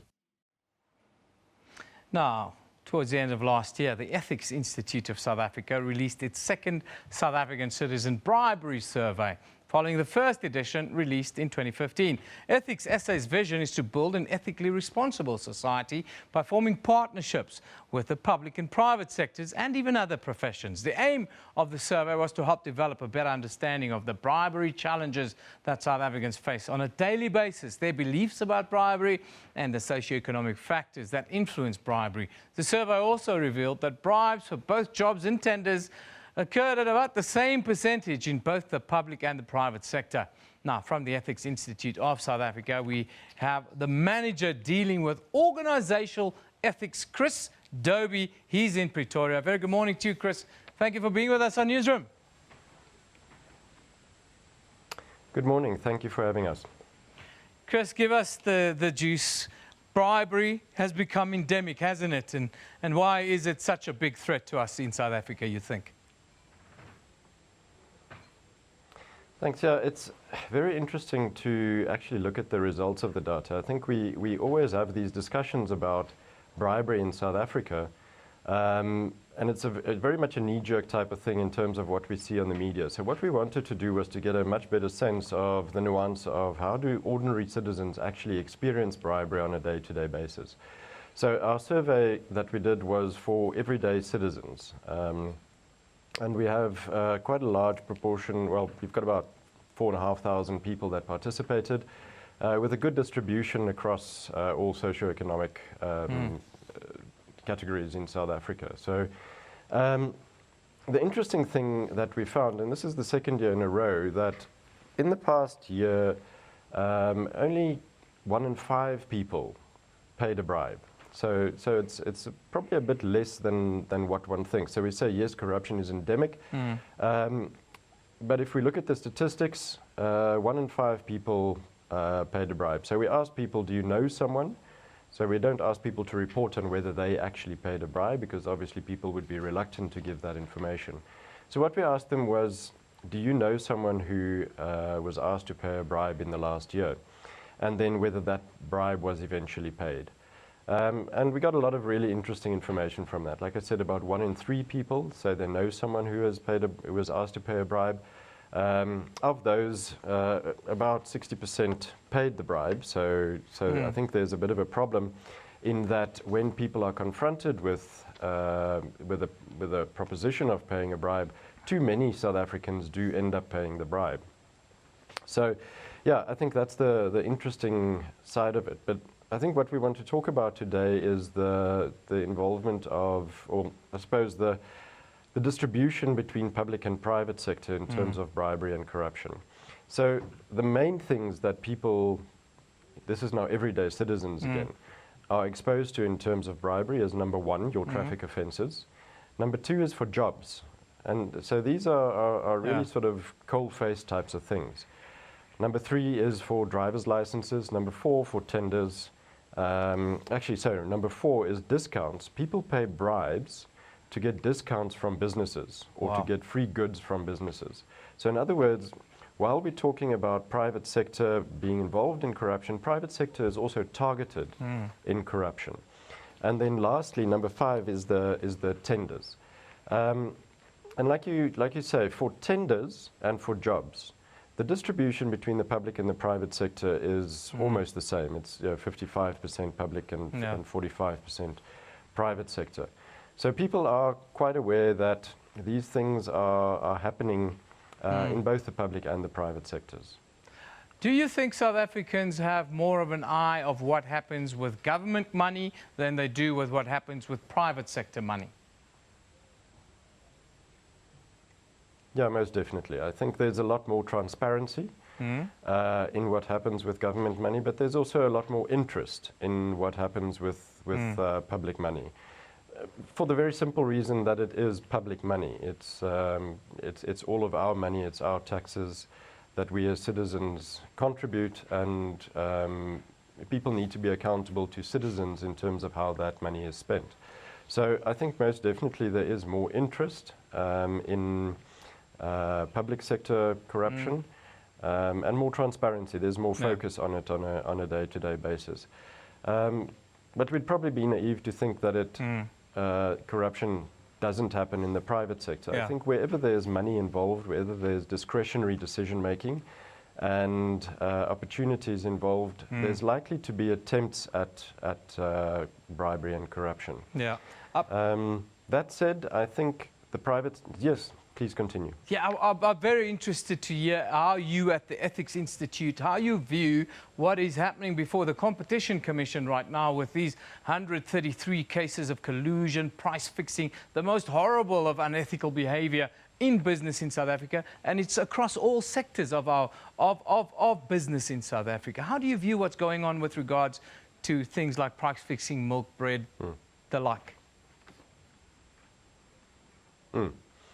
Yeah, so that's the interesting thing in terms of private sector corruption is we often use different types of language. So we don't necessarily talk about straightforward corruption, but the price fixing aspect of it is obviously something that impacts negatively once again on the public. And that's why it's, again, the most prominent and important thing that we as the public are interested in. And I think on the positive side, in terms of that, is that the Competition Commission seems to take a very strong stance, and the consequences that companies face are very strong. And we're definitely seeing organizations being very responsive to that and trying to mitigate those behaviors. In some instances, I think there's inherited practices in the private sector in terms of price fixing, and organizations really need to take a long, hard look and a deep dive into their practices to see if there's anything like that might be seen as collusion or price fixing. Because sometimes with a lot of these moral issues, we have a blind spot. We don't think that the things that we are engaged in are necessarily so bad, but the Competition Commission obviously rules very differently in those instances. Quickly, and it does have a very negative impact on our economy. Quickly, you've got about 45 seconds to tell us, how do we curb the kind of bribery scenarios that we see that's playing out and instill good ethics in business in South Africa? Well, it requires, on an organizational level, that companies start focusing on creating an ethical culture, which obviously includes the prevention of corruption. But there's also a broader societal dialogue that is happening. There's a number of private sector initiatives where large organizations and medium and small organizations are getting together and saying, we need to do something about this. We have to level the playing field. We need to share good practices. We need to know what it is that we are trying to address, and then put programs in place to make sure that our employees are not engaged in those things, our suppliers are not engaged in those things, because we can't subcontract our corruption. We always say you don't subcontract your morality. So in other words, strong programs are required, but also industry-wide and sector-wide initiatives of which we are seeing a number, and it's quite positive to see those. Chris, thank you very much for joining us. Chris Dobie, he is from the Ethics Institute. He's the manager of organizational ethics, and we're talking about the bribery survey, and of course, the culture of corruption in business. Now, the Pretoria High Court is, is ruling right now on whether former Hawks head Burning in Clemeza can go back to work. Let's go there live quickly. Section 18.4 is to prevent irreparable damage being done to the aggrieved party. In this application, the applicant stated that he will suffer humiliation, loss of reputation, and be deprived of the opportunity to work. However, he has failed to establish that such harm will be irreparable. In my view, the interest of justice in this matter far outweighs any harm that may be suffered by the applicant. Moreover, his appeal is scheduled to be heard by the Supreme Court of Appeal on 2 June 2017. On the issue of agency, the applicant is obliged to set out clearly the circumstances which render the matter agent. More importantly, he must state the reasons why he claims that he cannot be afforded substantial redress at the hearing in due course. The applicant contended that the matter was extremely urgent as envisaged by the provisions of subsection 4 Roman figure 3 of section 18 of the Superior Court Act. This contention is clearly misguided, as subsection 4 Roman figure 3 requires the court hearing the appeal, in this instance the Supreme Court of Appeal, to deal with this matter as a matter of extreme urgency.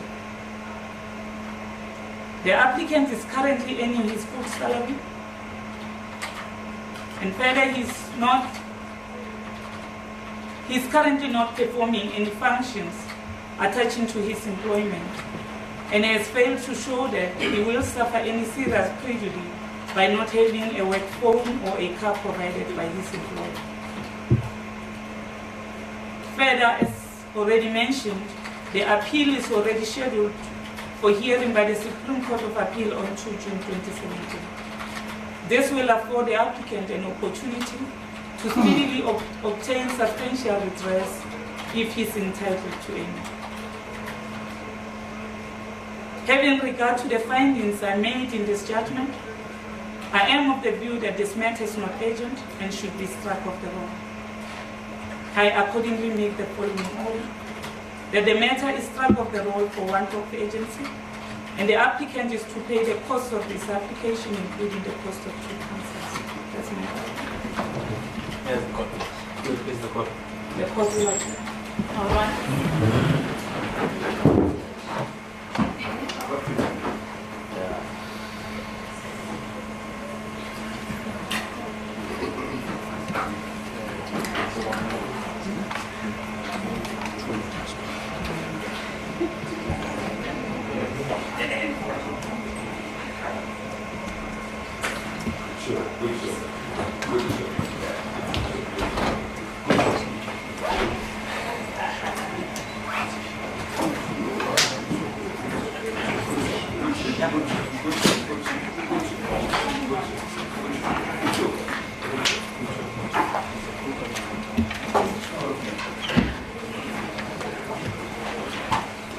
Thank you.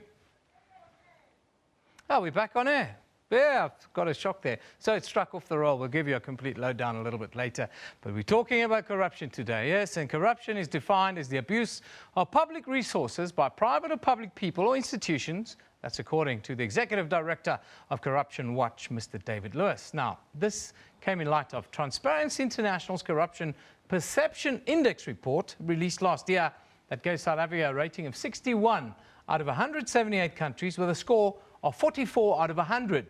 Now, that did not place the country amongst the ranks of countries with serious corruption problems. In 2016, a total of 4,391 reports of corruption were received, a substantial increase on previous years since Corruption Watch was launched in 2012.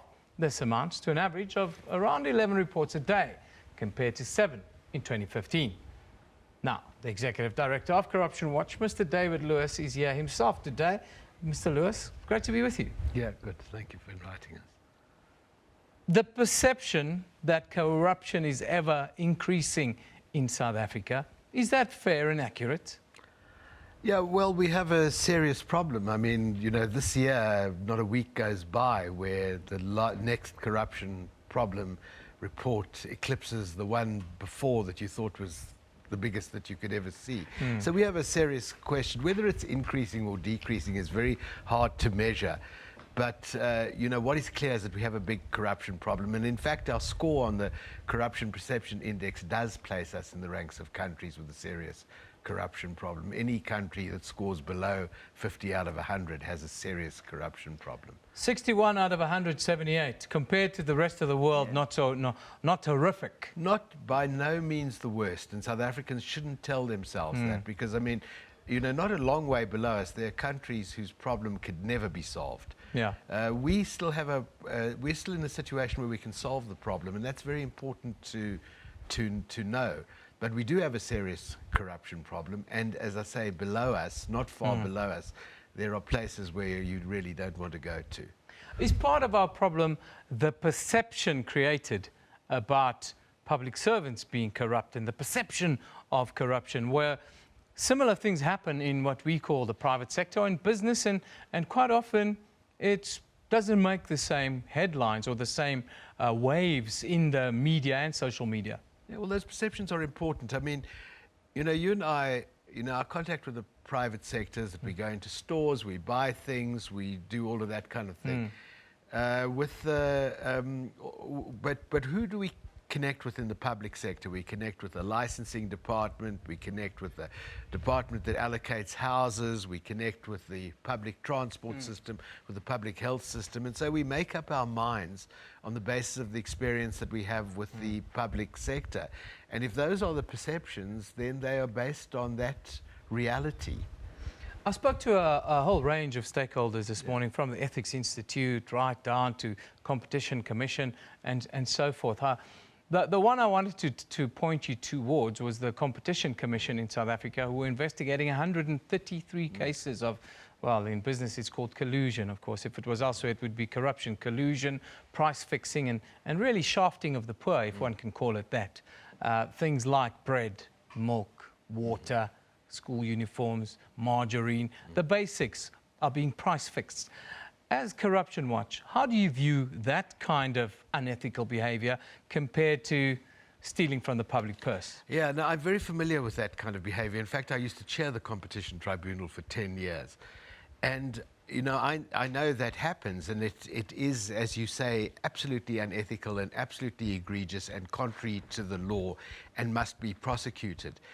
There's an interesting rider to that, though. You know, we get, as you've described, thousands of reports of corruption here. We never get a report about collusion. And the reason for that is not because there is no collusion, but because the public trust that if they report it to the authority that is there to deal with this, that something will be done about it. They don't feel the same way about reporting things to the Hawks or the presidential hotline. Yeah. And that's why, that's the difference. You know, all power to the Competition Commission. And I'm pleased that people report it to them rather than to us, because they're in a much more powerful position to punish it as it deserves to be. But that is a very unusual case of pure private sector corruption. Most corruption is about an interface between the public and the private. The corruptor and the corruptee, as it were. And it might be a big firm and a procurement adjudication committee, or it may be you and a traffic cop. Talk about me and the traffic cop. The one thing that was pointed out by the Ethics Institute is that they're a little bit concerned about this culture of bribery, they call it, that could be developing here in South Africa. How do you view this culture of bribery, and do you think it's time for us to fight this tooth and nail? No, absolutely. And you know, the kind of behavior change stuff that the Ethics Institute are concerned with, that we're concerned with, that many people are concerned with, is very difficult. You know, I think that one of the ways of doing it is that take you and the traffic cop. I mean, most people think of that as an innocent exchange. and everybody does well out of it. You pay a smaller fine than you would have been paid for drunken driving, and the traffic cop has more money in his pocket, and nobody suffers. Except if you think of us as having the highest rate of road accident deaths in the world, and most of those are as a result of driving under the influence. And so the people who are prejudiced by it are, to put it crudely, dead. And, you know, that's why this notion that these are innocent exchanges, somebody who pays to get into the front of the housing queue has excluded somebody else from housing. And it's been about waiting for 20 years. It's about having regard for others, you know, rather than for only oneself. You talk about that, and the fallout from that kind of thing is the kind of unhappiness and protest culture that's also developing, because some people feel prejudiced by this kind of activity. Yeah, I mean, this service, you know, the reports that we get on service delivery protests, sometimes rightly, but sometimes wrongly, but inevitably, people ascribe the fact that they're not getting sufficient services to a corrupt councillor, a corrupt firm supplying a house, supplying community facilities. All of them ascribe it to corruption. And, you know, as I say, that's not always right, but it tells you something about the strength of the perception. At Corruption Watch, you deal with, as you pointed out, dozens and dozens and hundreds of cases. What are some of the interesting ones you think that would be of interest to the public that we don't really know about, or we're not really focusing on? We get a full range of issues. I mean, one of the most interesting that we've dealt with, and that took us all by surprise, was the volume of reports we got about corruption in the management of schools' resources. Now, this is the difference between kids getting an extra toilet or a textbook or, in fact, school lunch and not getting that at all. So the amount of money involved in every single transaction doesn't compare to the Nkandlas and the Escoms, but it hurts. Yeah, it really hurts. It hurts the man in the street. It hurts the child in the street. Is it time for us to get to a place where we need tougher action against what the Competition Commission told me earlier, misdemeanors? That's what they call it. Well, you know, strictly speaking, until very recently, the Competition Commission offences against the Competition Act are, for a variety of technical reasons, not being crimes, and they've just been made so. These are not misdemeanors. I mean, the kind of corruption that we're dealing with are crimes, pure and simple. And of course, the largest problem is that people feel that there is no risk in engaging in it because, frankly, the police, whatever Minister Khadebe I heard saying earlier, are not doing nearly enough. And particularly when there are powerful politicians or indeed powerful business people involved, they're doing hardly anything at all.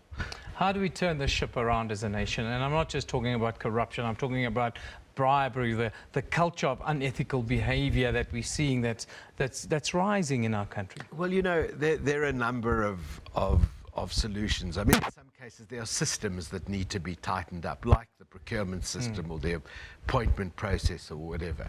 The second issue has got to do with the police and the NPA. I mean, you know, soon, in the next 6 months, a new head of the Hawks has got to be appointed.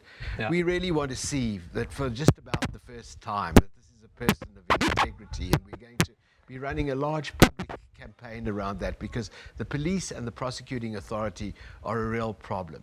But the third ingredient, and this is the one that we're into, is that the public have to speak out, the public have to exercise pressure, and they're doing that in ever larger numbers, and that's what really gives me the most comfort about solving the problem.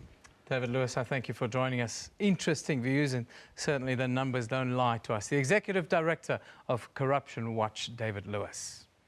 Of course, we've been asking you a question with regards to both corrupt and corruptee. Private sector corruption is what we're looking at, but you cannot divorce the two, is what David Lewis tells us. Now, we've got 268 votes in on our question. We say, do South Africans turn a blind eye to private sector corruption? Do you pay bribes? Do you do that to get business, to do whatever else you need to do? 268 votes, 87%. Yes, the vast majority say, yes, we do turn a blind eye to private sector corruption. And that is a shocker. Bonakele comes, he says, yes, every crook uses the private sector to loot. There are lots of bogus entities that are used to loot in the public purse and they cannot account, he says. Ricardo Peterson tells us that anti-government agencies are paid by the private sector to damage government ZA to cover their corruption, he says.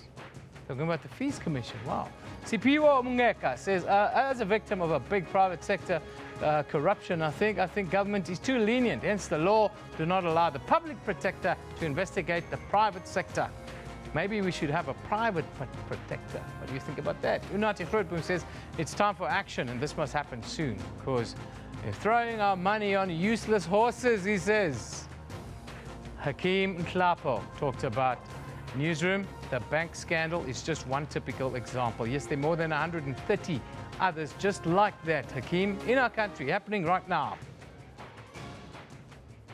Slow horses, fast cars, and loose living. That's what corrupt money is spent on, according to some of our stakeholders on the show a little bit earlier. But celebrations are in order today for the clever boys. Wits. I've got Kendall back with me. And you know, Kendall, I see you smiling ear to ear. It's nice when the little guys come in and make history. First time in almost 100 years. Yeah, 96 years. 1921, this team was founded, and they've actually just won the league for the very first time. And you know, I think you get to get the real sense of how small this team is when you go to their stadium. It's tiny. Yeah. You know, you can almost touch the other side if you're sitting in the stands. Yeah, they don't even have stands on the one side. Exactly. You know, there you sit. This is just up the road here from us at the university. On the one side, there are no stands. You know, there's just one grandstand. But they've won the PSL, and a lot of credit has to go to Gavin Hunt, who's kept a young side together, I think, and who's backed these players. And they've come through in the big moments for him. 100%. I mean, they've been knocking on that door for 4 years now. You know, third, second. He even said it in his post-match interview that they finally get it. And he's backed his players. He's been consistent because he shook it up when he first arrived, but he's been consistent with his choice and selection of players. And there you go. They actually win the league ahead of Mamelodi Sundowns. It was close for the longest time.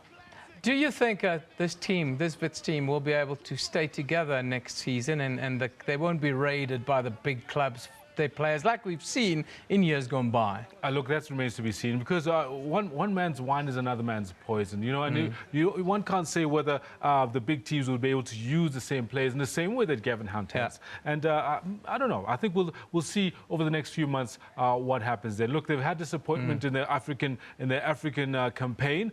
This is great news for them that they're doing well. Now, just some pictures we're seeing of Mamelodi Sundowns and the split screen that everybody was watching to see what's going to happen here and there. Because if you remember, Sundowns needed to do more than just draw. To actually take it to the wire. And the late draw there also. Added to the suspense. I don't think that they knew immediately that they were on top or that they won the league. No, the pictures that we saw was of Gavin Hunt celebrating, and then next time he's just sitting down, like, you know, he can't celebrate because he doesn't know how Sundowns are doing. So no, they took him a really long time. Sundowns' match went to an extra 5 minutes beyond theirs, so they were watching their little walkers and cell phones to see what was happening with that score on the other side. Now, of course, all the chief supporters are pointing out that Pirates finished in 11th place on the log. The fat lady's not sung yet. Or they are in 11th place, mind you. Yes. The big teams, Chiefs and Pirates, they haven't had a great season. And although the Chiefs supporters try and make out that it is okay, they all want Steve Compella to be fired, don't they? Well, you know what? I think that it's quietened down quite a bit. Because I remember going into the December break, everybody's talking about how come February Compella is gone. He's a goner. But he had a string of really good results coming out of the break. And with that said, that quietened down. It died down, sitting in 4th place on the log right now. So I think Compella is going to be carrying on all the way into next season. I don't think Bobby's going to be letting go of him anytime soon. Kendall, thank you very much. Kendall will bring us a complete sports update after a short break. Don't go away.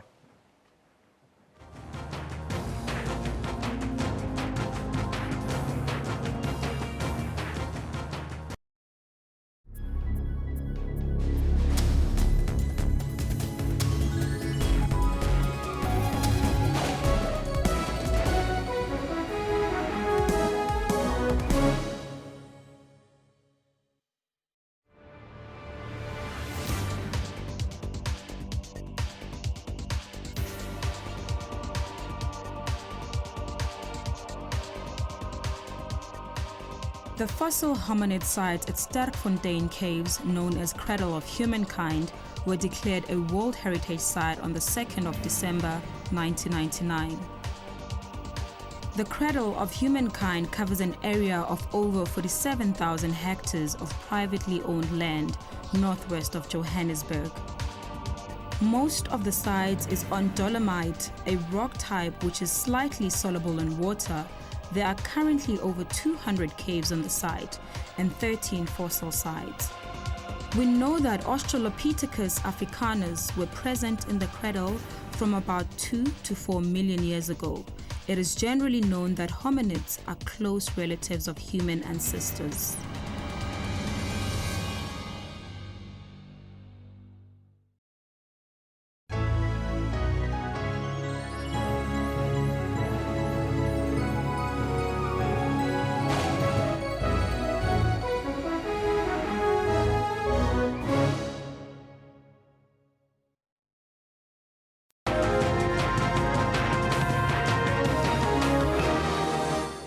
Now, welcome back. Very short break, but we'll come back with just a quick reminder that Bidvest are the actual champions of the ABSA Premiership. They've done extremely well, winning the 2016-2017 season. More about all of that a little later in the next bulletin. But in the meantime, still staying with Wits, their forward, Phakamani Mahlambi, has been withdrawn for the South African Under-20 World Cup squad in South Korea due to injury.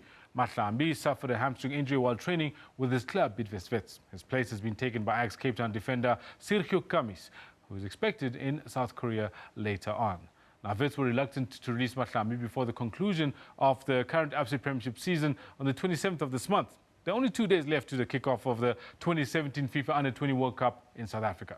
This is in South Korea, rather. Amajita have 18 players in camp in South Korea, with Bidvest right back Reeve Frosler and SuperSport United midfielder Teboho Mokoena still to report for national duty. South Africa will open the campaign on the 21st of May, this coming Sunday, against Japan in Group D.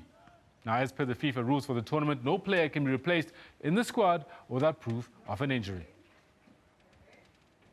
Now, Gavin Hunt was spoken to by Morning Live earlier this morning, and yes, Mahlambi is definitely injured, so they're going to be nursing that injury and not putting him up for any duty whatsoever. This is where we're going to leave it for now. We'll be back at the top of the hour with more news, more analysis, as well as a more in-depth look at what happened in the PSL last night on Newsroom. Stay close to us. We'll be back.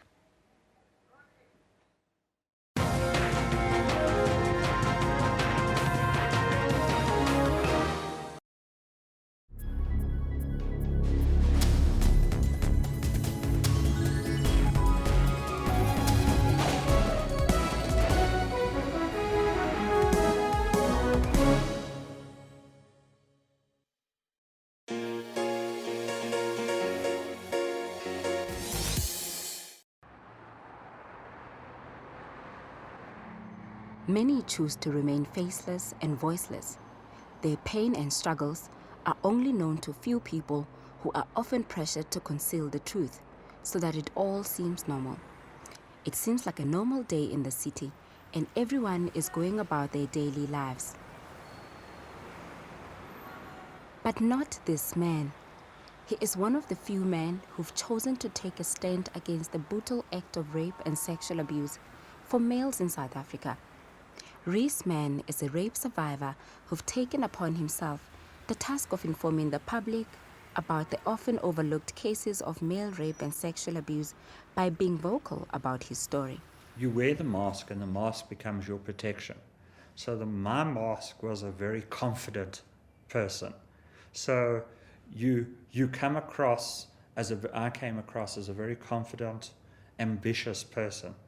But behind that mask was somebody who had serious anxiety problems, a person who had knots in their stomach continuously, a person who could be in company and would feel very lonely and feel that you virtually don't belong in that environment.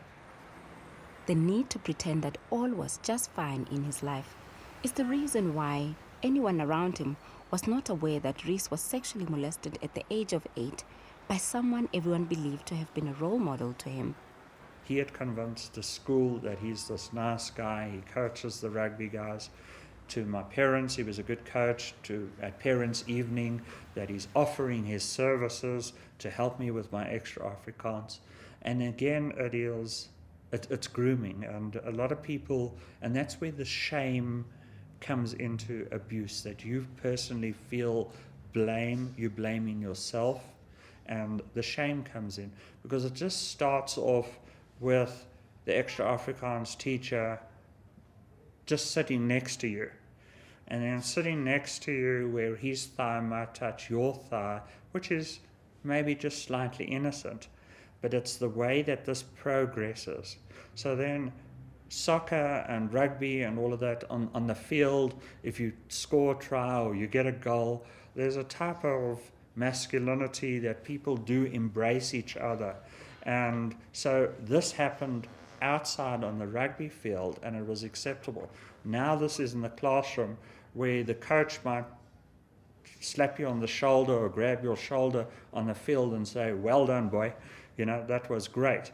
But now it starts happening in a classroom environment where you are by yourself and you don't know quite how to handle it. Not only did he have to face this molestation each time he was with his teacher, but Reese was also confronted with his own internal struggles. I felt absolutely dirty, and I felt that my first experience was that, right? How would anybody ever want to love you? We married almost 31 years. We got married in 1985. Reese is quite an amazing person. He is a stable person in spite of what happened to him. A very good father. He's always been there for his children. Very protective of his children, especially when they was younger. And great husband. We have a very, amongst our circle of friends, everybody just says they can't believe how happy and stable we are. It seemed life was going as Reese had envisioned. As an adult confronting the present, he found himself with questions that he could not provide answers for. What you do question is your masculinity, is how male am I? So yeah, you are playing rugby, which is quite macho, but you're questioning at the same time your masculinity. This has happened to me. Am I a real man? You know, yes, I like women. Yes, I consider myself heterosexual. Yes, I like that. But am I that real man? My kids had a hard time. My kids didn't sleep at other people's houses. My kids had a very strict upbringing about my lack of trust of other adults.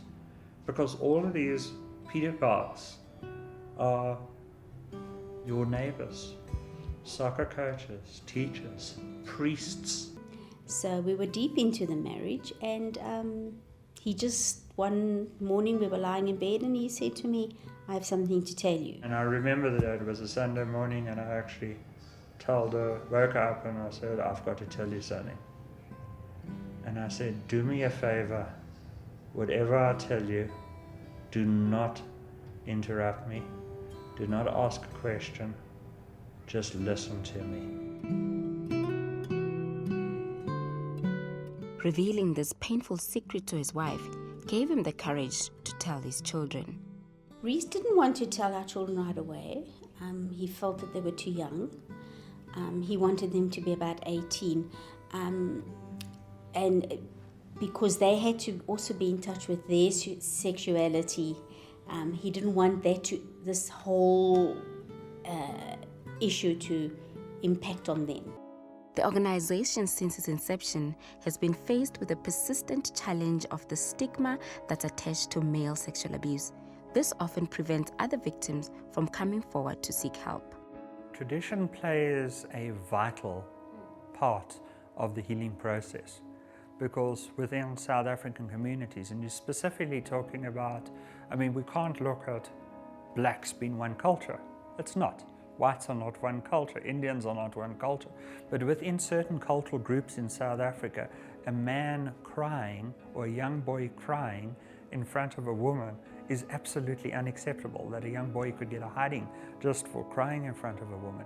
And it is again the way we socialized as men within our own culture that sometimes makes it more difficult for men to come out. The organization has reached out to institutions where rape is rife amongst males in an attempt to eradicate it. The program that we did is, instead of us trying to go into all the prisons, we rather worked with Just Detention International and trained their counselors who get access into prisons. And the reason I use my specific story and why I share my story is to really tell men out there that they're not alone, it happens to yourself, and that life, you can win your life back from these perpetrators who've committed these acts. To break down the walls that causes the division based on gender. Violence is violence. Abuse is abuse. Rape is rape. Men can also be victims too.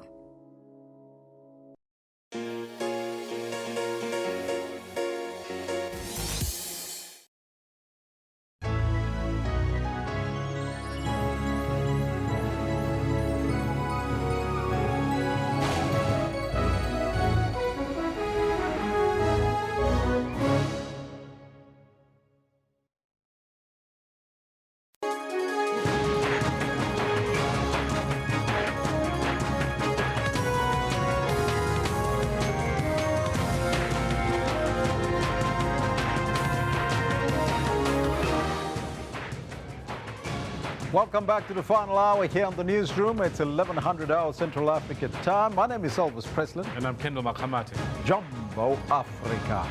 This is Channel 404. Now, today we focus on the silent march to be led by a group of men with black tape, Kendall, over their mouths this coming Saturday. And that's in relation to the question that we posed today to our viewers. Yeah, basically we're dealing with women abuse and how rife it's become and how women are being killed left, right and center here in South Africa. And that's why we're asking you this particular question.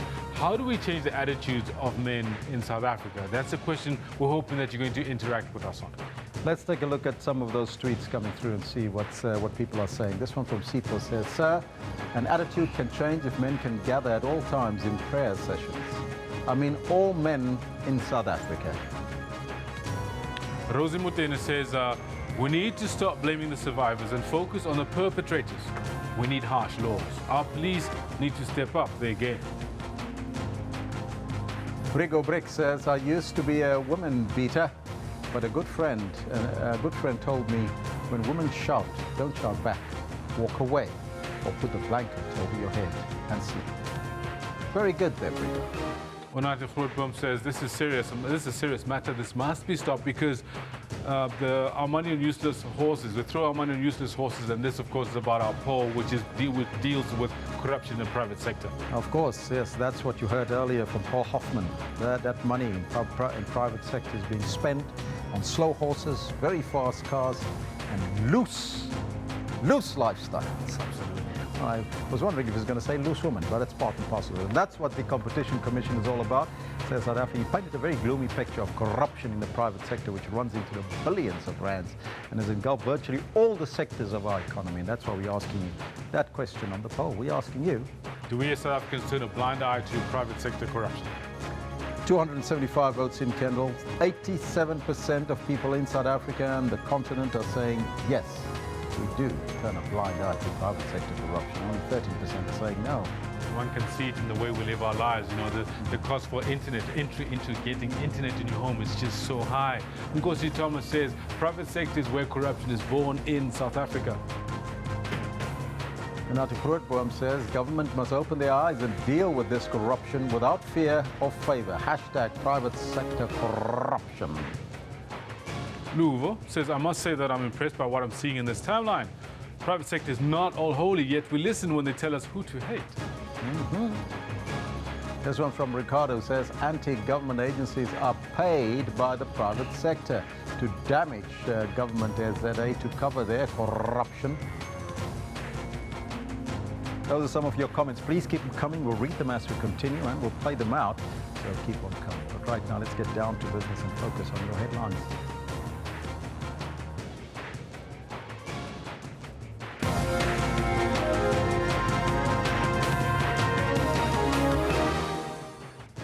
The Pretoria High Court has struck the former Hawks head Benning and Tomeza's case off the roll.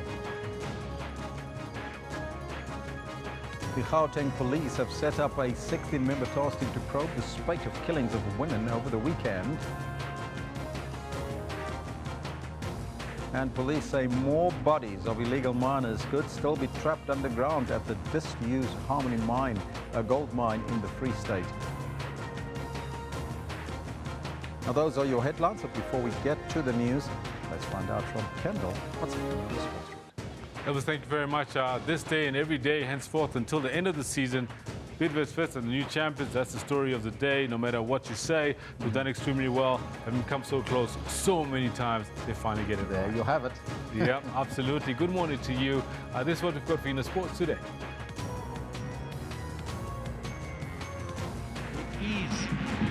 There's Clates, lovely dunk!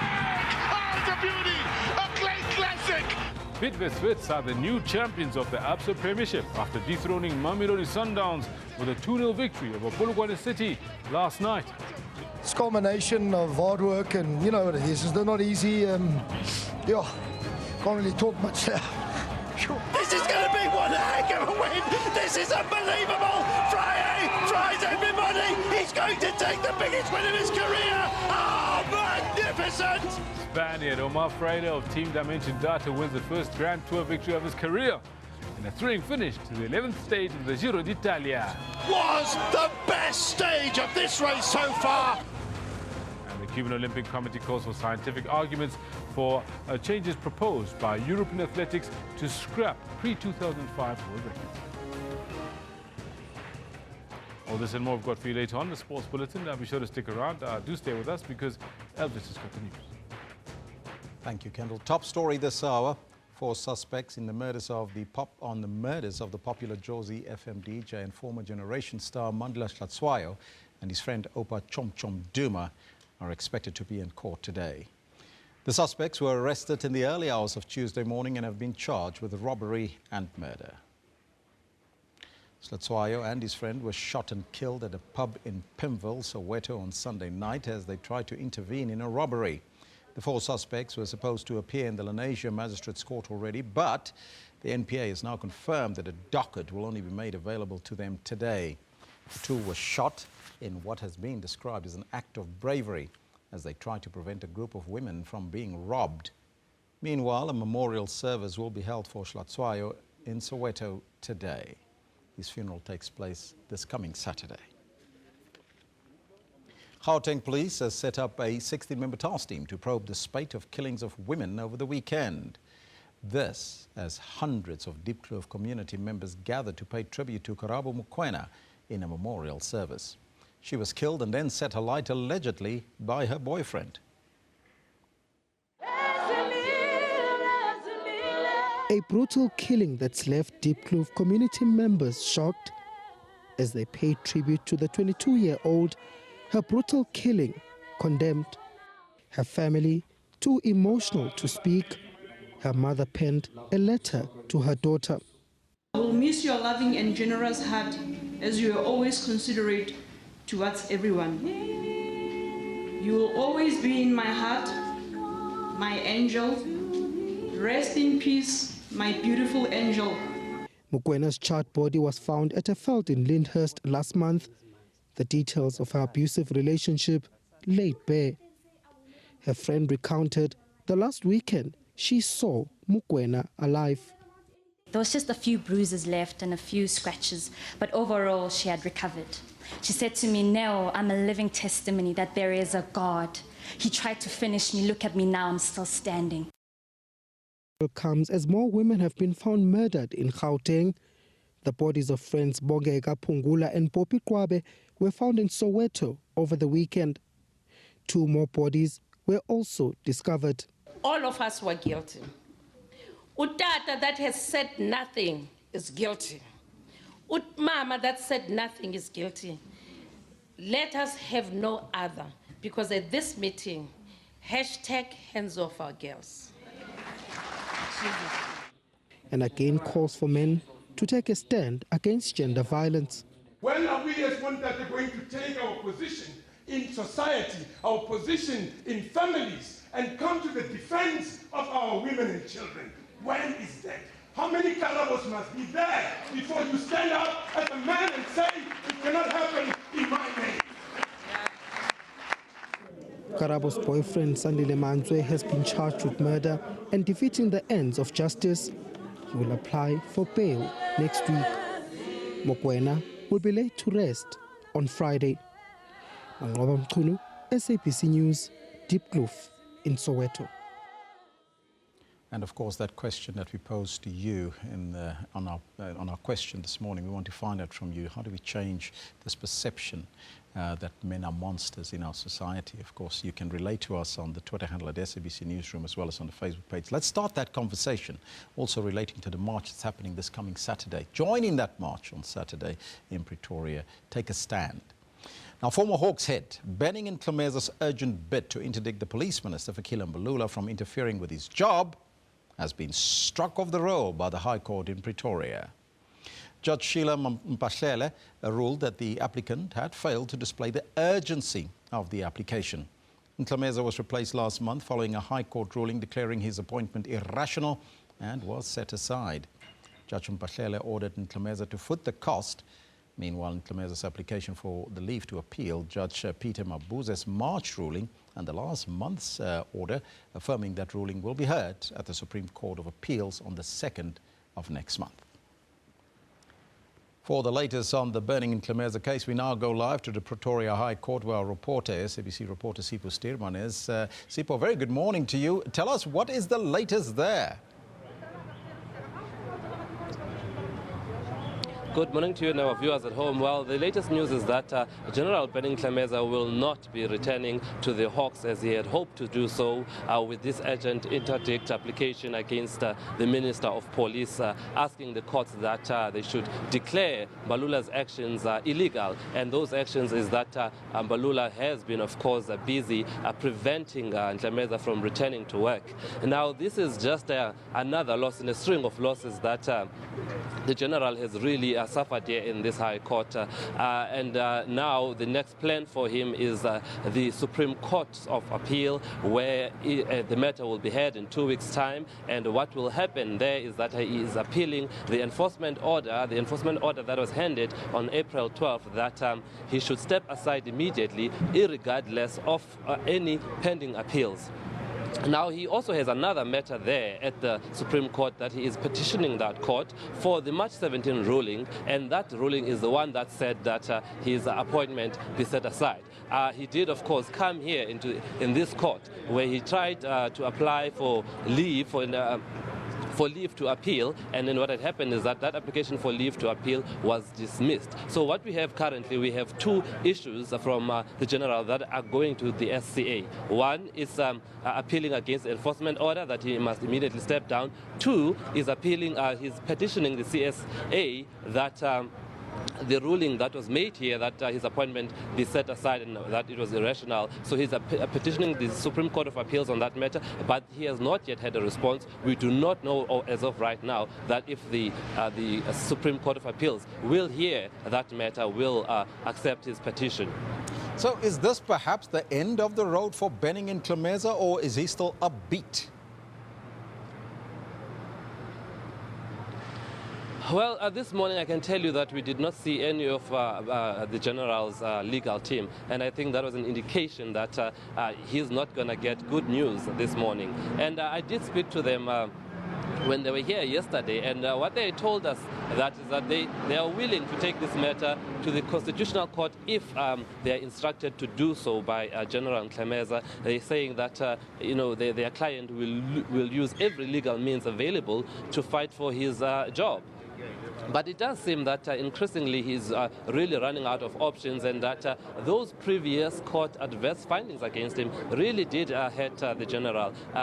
When the judge here, that is Judge Sheila Mpahlele, when she delivered her judgment here, she went through the background of the legal court battles and the adverse findings that Ntlomeeza has against him. They mentioned that he is dishonorable, that is made false statements in court, and that is not fit and proper. So he said that she could not rule that he go back in his job at the Hawks, because that would not be in the interest of the public. So it does seem that he has a mountain to climb if he seeks his job back. Sipho, thank you so much for that update. That's Sipho Stierman. As you heard there, the case has been struck off the roll. It's now up to the SCA in Bloemfontein, so we'll keep you updated on that story. Meanwhile, 2 suspects arrested in connection with the Soweto murders of 24-year-old Poppy Gumede and the 28-year-old Bongeka Pungula will appear in the Protea Magistrates Court today. The men are facing murder charges. Gumede's body was found in Naledi on Friday and Pungula's the following day in Tladi. The duo from KwaZulu-Natal were living together in Zola. Police are still looking for the killers of the 2 women who were killed and dumped in Soweto over the weekend. On Sunday, Lorato Malloy's body was discovered in Naledi. She had been stoned, allegedly raped and burnt. Another victim's body was also found in Mafolo. On the back of that, a silent march to be led by a group of men with black tape over their mouth is planned to take place in Pretoria on the Saturday coming to raise awareness of women abuse in the country. The organizers say the 2-hour march was motivated by the much publicized violent incidents perpetrated by men against women in the country. Earlier, Newsroom spoke to one of the organizers of the #NotInMyName march, Kolofelo Masha. The march is taking place on Saturday in Pretoria at the Church Square. We will be marching from the Church Square to the Union Building. And those who want to get involved, our cell phone numbers, contact numbers are available on our posters, but I could also share them on your show right now. And yeah, if you want to get involved, get in touch with us, come through, let's make it happen. It's not just a march. We've got to look beyond the march. And find a way, we're finding ways to organize ourselves, for conversations with ourselves, to keep in check with each other, become brothers, keepers, and so on. The march, has it been approved by the Toronto Metro Police? Yes, it has been approved by the Toronto Metro Police, sir. And what platforms are you using to mobilize people, men in particular, to come to this march and to show this support and show that we are not all trash, are we? We currently now on the ground around Pretoria. We're going door to door, sharing flyers, talking to people on the street. That's what we're doing right now to mobilize the masses. And we have done social media outreach on our Twitter page at Not In My Name. That's our Twitter page. And also our Facebook page, Not In My Name, and other personal social media accounts that we're reaching out to people through. And in conclusion, Kolofelo, tell us, what is your plea to the men in South Africa, especially the men here in Gauteng, with regards to the march of the weekend? My plea is very simple. Our march is not a march against #MENATRASH. It's a conversation that we pick up from that hashtag to continue it further. Now, what we are saying is that we are taking the responsibility for our actions as men. You here and wherever you act, whatever you do, you act on behalf of us. If you misbehave, we are all misbehaving. It is our problem. You're damaging our brand, you're damaging our image, you're damaging our name. So we're coming together to take responsibility for our actions and take total responsibility as men for what we stand for in society. We are trying to restore our dignity in society. #NotInMyName. Join that march and speak out against femicide and female abuse in this country. Now, police say, of course, there's a question that we posed to you today, and we're asking you the question, how do we change then the attitude of men towards women in South Africa? Let's take a look at what you are saying on the Twitter handle at SABC Newsroom, as well as on the Facebook page. HM says, boys growing up without a father have so much invisible heartache and pain. This anger turns to violence, and women are the victims. #fathers get real. This one from Sitsaba says, jail is the solution. Life sentence, says Sitsaba. Pete Matidza says, charity begins at home. Most men are driven to such after having been exposed to such at home, seeing their mums being harassed. Some of the sad realities that we face in our country. This is what you're tweeting us. Keep them coming, and we'll read them as we continue and join in on the march. Now, police say more bodies of illegal miners could still be trapped underground at a disused Harmony gold mine in the Free State. Another body was retrieved at the Eland mine shaft yesterday, following an apparent gas explosion last week. Now, this brings the death toll at the mine to 25. Police say the exact cause of the explosion is not yet known. It's believed that the majority of the deceased are from Zimbabwe, Lesotho, and Mozambique. The next of kin have started identifying the already decomposed bodies. 11 surviving Zamazamas were arrested and will appear in court today. They are facing charges of illegal mining and trespassing. Now, as the country awaits the decision on whether MPs can cast the secret ballot in a no-confidence vote against the president, some analysts say that this is one of the most difficult cases to come before the highest court in the land. The outcome will further explain the role of the Constitutional Court and its mandate.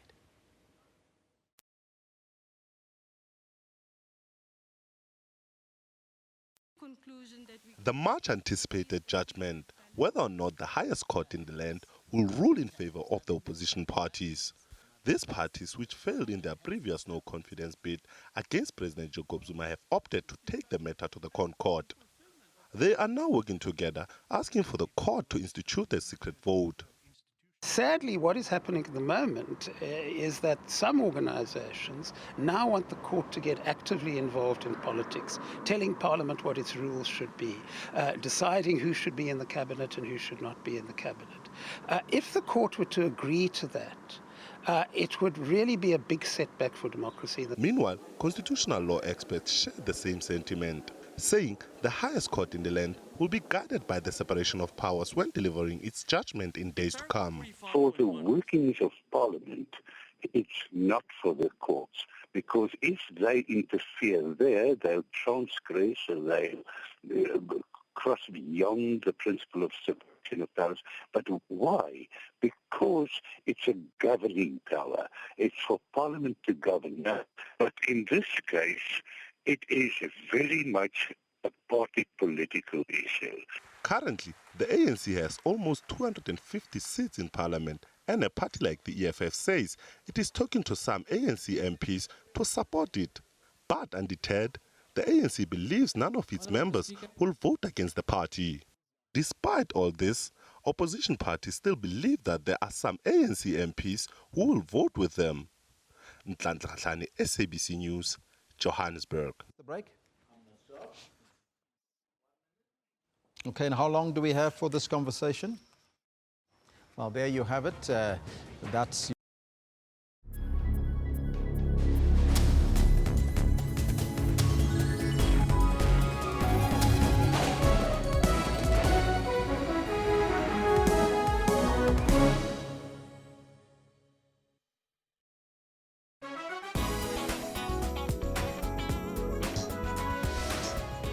Countries in the East African region have started experimenting with wines.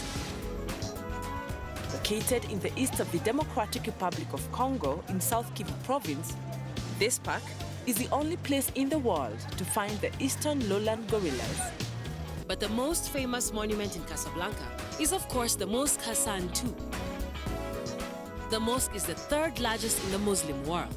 The city of Tel Aviv and Israel's tourism ministry have teamed up with the local hotel chain to temporarily transform the tower into a two-story suite with hot tub, room service, and very unobstructed ocean views. Catch Strange Travel every Sunday from 12 to 1 for all the global travel and leisure trends. Water-wise, water is an essential need. The scarcity of it could lead to loss of many lives, including livestock, plants, and much more.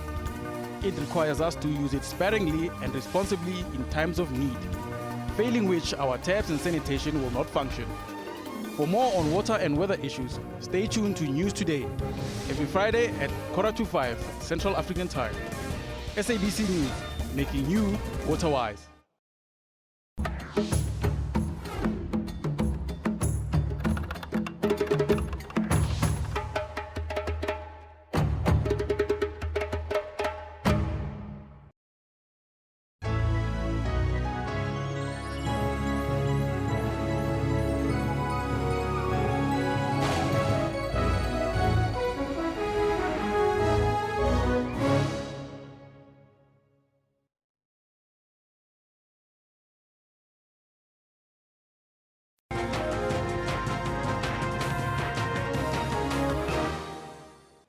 Knowing your financial and credit health is of utmost importance to every single person in this country.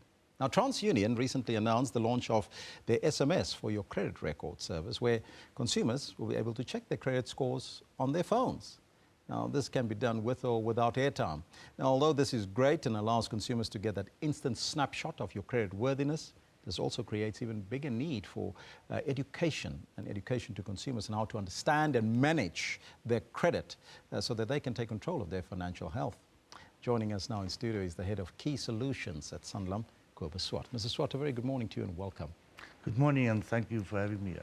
How important is it for one to know, first and foremostly, your credit score and your financial health at face value? Well, to know your credit health standing is extremely important because that depends on how easily or how difficult you will get credit in future. And that will obviously have an impact in terms of how you will be able to provide and spend for yourself. Maybe it's important just to quote a few statistics. Yes. TransUnion has recently measured 53 million accounts. So it's not people, it's accounts. Of these, 875,000 were 3 months or more in arrears with payments. If you add to that 3.1 million, which is 1 month to 3 months in arrears, and to top it, 140 billion rand in revolving credit, that actually explains the enormity of the situation today. So what does that say to ordinary South Africans, Joe Soap and Joe Public, about their financial score? Are we in trouble as a nation with debt? Well, the saying goes to say a nation that does not save is a nation without money. So yes, indeed, people need to take care of their finances diligently. It has become a kind of a science today to really manage your money responsible and to know what the outcome of your management of money would be now and in future. Is it possible, though, to have a credit score without having debt? Is it possible? Not.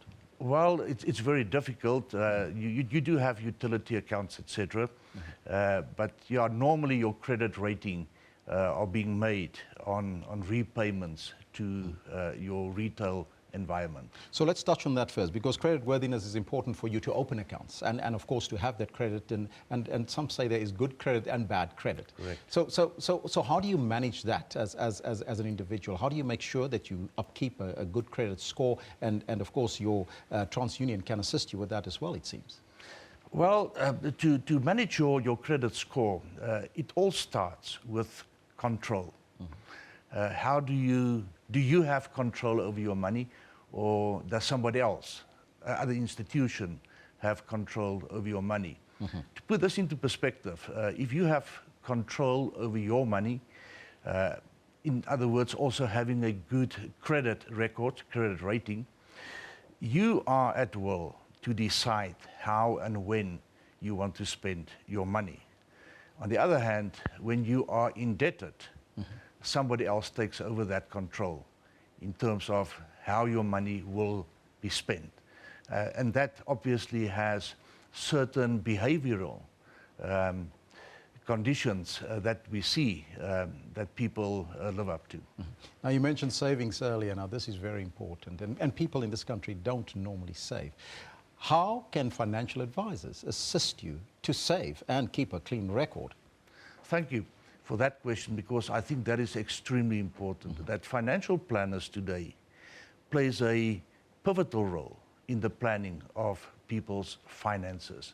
However, it is a kind of a trend that people do not make use of financial planners. Why is that? And well, I suppose it goes in terms of that they are not educated enough, they don't know the value that financial planners can add to their financial well-being, and obviously how they can assist them. It's also important to know for the public out there that the relationship which are being created between a financial planner, and a person, a client for that matter, is a long-term relationship. Helping them all the way, helping them managing their money all the way to create the outcome which they would desire. Is it not also perhaps the fear of the high cost that the financial advisor might charge the client? Well, the financial industry, services industry, is a highly regulated environment today. So people cannot be overcharged. It's a fair rate for a fair service which has been delivered. And that works with a percentage, I assume? Yes, well, mostly it would work on a percentage, but in various cases it's also a negotiable fee that is available. Now, if we look at the demographics in South Africa, which demographic is more likely to be in debt? And of course, age group that is under debt review, for instance, and of course have got bad credit records. Well, I think that it's a spread over the whole demographic of South Africa. I don't think per se that it is a very specific sector. Maybe if you want, it would be maybe to the more middle-aged sector, and then also the upcoming young people into the market who is not used to spend money and to plan properly with their finances, that spend at will, who do not have a proper spending plan, who do not have a proper budget. And if I might just elaborate on that for a moment, the value of a proper spending plan or budget for anyone in South Africa, it doesn't matter who you are, is to create and to direct your money where it is most needed. A rule of thumb says that about 35% of your income should go to housing, whether it's a bond or rent. 15 or 25% should go to your living expenses, including food, education, entertainment, 15% to travel, and then 15% to saving. And this is important, saving not for only an emergency fund, but also saving for retirement into the future. And then the important one is that you should only allocate 10% of your income to debt. What are some of the financial habits that are usually key red flag signs that you are living beyond your means? And then what are the symptoms that indicate that that person needs professional intervention? Yes, I think the first and foremost is that people has got a fear. So they start to ignore bank statements, don't open up credit card statements, because they have to face reality and actually then see what the situation is. So that's one of the habits, is that people ignore those statements. The second habit is that when people start to pay last month's expenses with this month's salary, that actually deepens the cycle of debt. So you get to the situation where you pay Peter with Paul's money, and that is kind of also a revolving credit which you create on your own. And then finally, they tend not to make use of financial planners. And once again, I think that is extremely important, that everyone in South Africa today should have a qualified financial planner to help them to become financially independent. Very briefly, what advice would you give to young people, especially young people that start out today in their life, starting to build a life for themselves? Well, I think first of all, they need to have a very disciplined approach to their money, and not to become emotional spenders. And I think that is a big problem. You know, when I see something and I like it, I want it. And this is the problem today amongst especially young people, is this instant gratification syndrome. And so my advice would be, have a financial spending plan, have a disciplined approach to it, and stick to your financial plan. that will make you financially independent. And distinguish between needs and wants. Absolutely. Mr. Swart, I thank you so much for joining us here in studio this morning. Thank you for the opportunity. Now that was Scuba Swart. He's the head of Key Solutions at Sanlam. He says, plan your life a little better. How you spend your money is very important. We'll take a break. We'll be right back after that. Remember what Paul Hoffman said earlier. If you have excess money and money that's not supposed to be in your account, you like to spend it on very slow horses, fast cars, and loose living. I like that phrase. We'll take a break.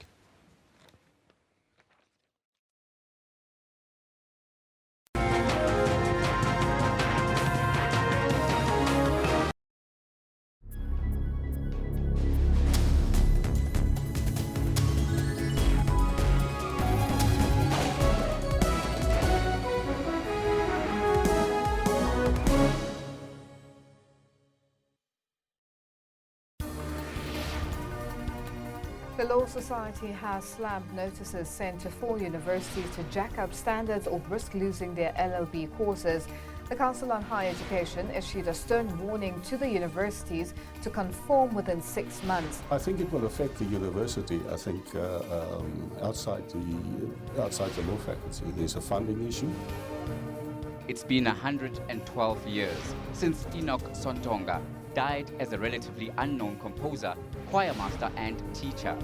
But today his legacy lives on through his greatest composition, Nkosi Sikeleli Afrika. For all your news updates, stay tuned to Your World from Monday to Sunday. Do you support the calls made by Blade Nzimande and Solly Mapaila? It is not a call by Comrade Solly Mapaila and Comrade Blade Nzimande. It is the position of the party. Yes. And the position of the party, we support it unambiguously. Why? The theory of the revolution, in simple terms, was that revolutionary forces are going to take charge of the state. And having taken charge of the state, they are going to transform the state to eventually transform society. Join me in Port Zedu live every Monday to Thursday at 17:30. It is 6 p.m. Central African Time, broadcasting live from Johannesburg. This is Primetime News. South Africa said farewell to one of the Rivonia trialists, Uncle Kathy, a fearless stalwart. With this man who was so engaged, so busy, so witty, so funny, so wise, and so incredibly principled. Joseph Shabalala has been honored for his contribution to the South African music industry. A statue in his honor was unveiled during an annual gala dinner in Ladysmith. The shot of the day, however, belonged to American Daniel Berger, who chipped in for an eagle on the par 4 fifth hole. For all your news updates, stay on Primetime News every Saturday and Sunday from 6 p.m.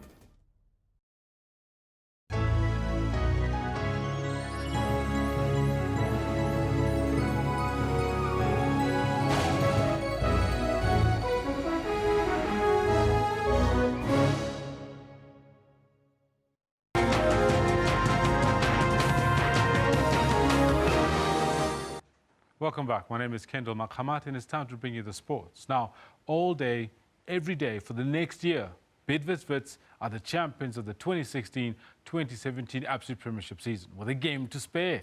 Wits won their first league title in 96 years when they beat the stubborn Polokwane City in Johannesburg last night. Wits peeped defending champions Mamelodi Sundowns, who dropped 2 valuable points when they drew with an improved Maritzburg United. It has been neck and neck between 5 teams for the past few weeks. Bidvest Wits came close in 3 previous seasons, and this time they got everything right. They got a big scare last week when they lost away to relegation-threatened Free State Stars. But last night, the students showed their intentions early in the match when Englishman James Keane opened the scoring with a brilliant diving header in the 4th minute.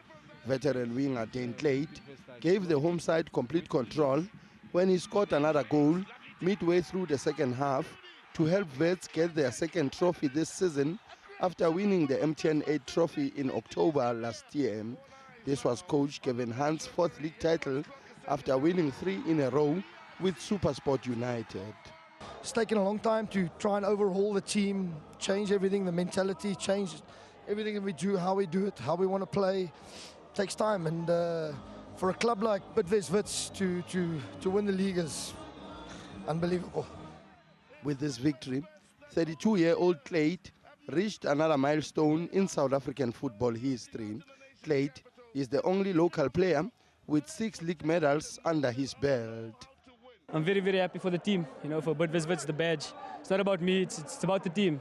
I'm delighted for the first league title for the club, and hopefully it's many more to come. Meanwhile, second-placed Mamelodi Sundowns blew it away when they conceded 2 goals against the visiting Maritzburg United. Although Sundowns clawed their way back into the match, scoring 2 goals in the second half, the point end last night was not enough to keep the title race alive. It was not meant for us. We have to accept it. And we got to congratulate the Vets. They've done very well. They deserve the trophy. You know, we've got 7 titles. So it's about football. It's like that. Kaizer Chiefs remain 5th on the log after losing away to Platinum Stars. With just a single game remaining this season, the battle for relegation still continues. All the bottom 4 sides, Baroka FC, Highlands Park, Free State Stars and Chippa United, are not yet safe from the dreaded eggs. Sfiso Ramara, SABC News. Now, before I give you this story, just a quick note. The Wits players will be getting a share of that 10 million rand that the Absolute Premiership gives to the winner of the league. Now, how much? Still to be determined. Now, the Durban Under-19 International Football Tournament in KwaZulu-Natal will see some of the world's best young football talent compete to be crowned champions in the much-anticipated tournament in August this year. The draw for the tournament, which is regarded as an important driver of development in football, took place in Umlazi. 8 teams will compete for top honours between 27 July and 5 August. The teams are drawn in 2 pools, hosted by the 2 regulars, the KwaZulu-Natal Academy and South Africa Under-19 sides. In Group A, the KZN Academy will face Brazil's Flamengo, Benfica from Portugal and local side Maritzburg United. In Group B, the SA Under-19 team will meet ASEC Mimosas from Ivory Coast, Deportivo de La Coruña from Spain and FC Midtjylland from Denmark. Since 2014, the competition has helped develop international stars, such as Renato Sanchez from Portugal, now with Bayern Munich, and SA's own talent, Taubo Qele, who signed for Portugal's Benfica. It's also a good stepping stone for the identification from European clubs, from other clubs around the world, to acquire these players, and then it also helps grow these players. And there's a chance for local teams to show what they're made of. It's a first for the club in the history, is it? To take part in a tournament this big, is it? But then it's also a good opportunity to see where we're at. We're expecting to go through to the semi-finals because we've never been go through to the semi-finals, but hopefully this year we are hoping for the best, and I think we've got a lot of quality players this year. The semi-final will be at the Moses Mabhida Stadium and the final at the King Zwelithini Stadium in Umlazi. Renee Heine, SABC News, Durban. Now, Africa's pro cycling team, Dimension Data for Kubeka, had a field day at the Giro d'Italia yesterday. Omar Freire claimed the first Grand Tour victory of his career, giving the South African-based team stage 11 between Firenze and Bagno de Romagna. The Spaniards' win had the commentators describe the day's riding as the best stage racing they'd witnessed on a Grand Tour in some time. It was a tough tour to New Zealand, which resulted in crushing defeats to the Crusaders' Hurricane. Third seed Stanislas Wawrinka of Switzerland sought revenge against moody Frenchman Benoit Paire. Paire beat the former French Open champion in the second round in Madrid last week. Wawrinka bagged the first set 6-3, but Paire was brilliant in the second, winning it 6-1. Wawrinka managed the only service break in the decider and won 71% of his service points. He clinched the set 6-3 and the match, and will face American John Isner in the third round. Earlier, Canadian 5th seed Milos Raonic advanced following a 6-4, 6-3 drubbing of Germany's Tommy Haas. Raonic needed just 75 minutes to book his place in the third round. Meanwhile, 8th-seeded Austrian Dominic Thiem defeated Pablo Cuevas of Uruguay for the second time in as many weeks. Thiem recorded a 7-6, 6-4 victory to set up a third-round clash against big-serving American Sam Querrey. 7th seed Kei Nishikori of Japan also remains on track. Nishikori beat Spaniard David Ferrer 7-5, 6-2. And 4th seed Rafael Nadal of Spain had an easy day at the office. He advanced after countryman Nicolas Almagro retired hurt. Nadal was leading 3-love in the first set. Liesl Zankel, SABC News. That, of course, was our tennis package. And one of the things that you need to know about that is that Raven Klaasen and his American partner, Rodrigue Ram, will be in action in the second round of the Italian Open in Rome today. Angelique Kerber dropped out. She got kicked out. But we had Wawrinka as well as Thiem and a few of the other players advancing through, as you heard, in that particular package. Now, a little earlier, I wanted to bring you how Team Dimension darters Frail from Spain won his very first Grand Tour victory in one of those massive races that they have in Europe. And the commentators were so excited. In fact, I get ahead of myself. Let's let you listen to this particular clip. From as early as the opening flag, Team Dimension data for Qhubeka were on the prowl, with Igor Anton part of the opening salvo for Africa's team. When he was caught by the chasing group, Anton handed the baton over to countryman and teammate Fraili, who took over as part of a breakaway that formed over the top of the first of 4 climbs on the 161-kilometer leg. The Team Dimension data man spent the next 2 climbs in a 2-man front group with Mikel Landa. From then on, the belief of taking his first ever Grand Tour stage win began to become more than just a dream. Into this descent, this will be heroic if he delivers this. Well, that would be one of the performances of all time in the Grand Tours if Fraili managed to take the stage win today. Fraili's riding was impeccable throughout the day. Even the commentary team were rooting for him. Goodness me, how did Freya get here? With a great deal of guts and verve, I think it's fair to say. Here's your chasing group on this descent. Well, there's very few who are as good as Freya.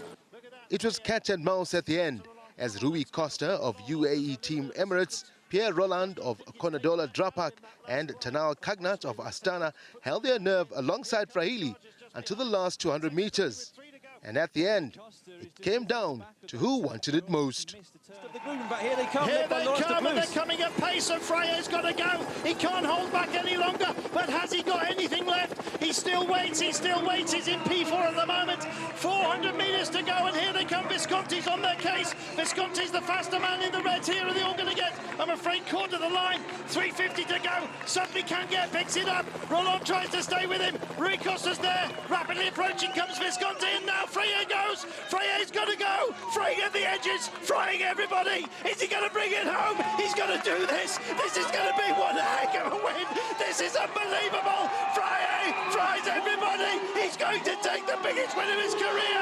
Oh, magnificent. Chapeau to that man. All credit to him. They'll be punching the air back at Dimension Data. That was the best stage of this race so far, and the best man took it. Congratulations, Omar Fraile, and congratulations, Team Dimension Data. What a fantastic ride that was from start to finish from that man's day. Omar Fraile taking his first ever stage win in a Grand Tour. 4 hours and 23 minutes in the saddle. He beat Rui Costa. He deserved that more than anybody else out there today. That is the ride. Tabiso Sitole, SABC News. The last time anybody heard a commentator go so crazy about what was going on in the field of play was back in the World Cup. Was actually back at the Euros when Iceland did what they did, and that commentator was going crazy. Now, on to another sporting story. The Stormers are keen to get back to winning ways against the Blues at Newlands on Friday after a tough tour to New Zealand. After a good start to the season, the Stormers have had a very tough time of it. In fact, they've lost 4 successive games. Springboks, Evan Etzebeth, Peter Steph du Toit and Damien de Allende returned to the team after injury. It was a tough tour to New Zealand, which resulted in crushing defeats to the Crusaders, Hurricanes and Highlanders. But coach Robbie Fleck is positive about the rest of the season and says the tough lessons learnt on tour could take his team to the next level going forward. It was a successful tour in many ways, in that on and off the field, but certainly the results didn't go our way. So we have to learn certain things, and if we can get those things right, for the next 2 weeks, then it was certainly a tour worthwhile. So it gives us our first chance this Friday night now, and we've had 2 weeks to prepare for this game. So hopefully we can see some good returns from the lessons learned. Frans Malherbe returns, as does Locks, Etzebeth and De Toy, while De Lende returns after a long injury layoff and will start off the bench. Dylan Lade starting at fly-half is a bold move as the Cape team hopes to resurrect their season. It's obviously very important to get back on the winning track, especially at home here in front of the home crowd. But we got to first focus on all the mistakes we made on tour. Make sure that we get that right, the system right, and then that will obviously, the winning will come, will follow after that. The Stormers face a Blues team coached by legendary All Black Tana Umanga and are full of stars like Sonny Bill Williams. The crowd at Newland should be entertained to some good running rugby. They're playing pretty well at the moment. They've got a lot of momentum behind them at the moment. So, look, it's a big game for us, obviously, after tour now, and we're playing at home. So our boys are certainly excited about going out there. I think it's going to be two teams that really want to throw the ball around, so it should be an exciting game. They started the season brilliantly. They have stumbled of late. It's time to get back on track and back to winning. Craig Murray, SABC News, Cape Town. Should make for interesting viewing. Tomorrow we're going to be trying to get into the Kings' dressing room as they prepare for their match against the Brumbies over the weekend. But more about all of that tomorrow when we come back. You've been watching Newsroom. My name is Kendall Makhamati, and for me and the rest of the crew and production crew that brought us to you live from Auckland Park, Johannesburg, thanks very much for having joined us. Until tomorrow, this is Alex Cindy.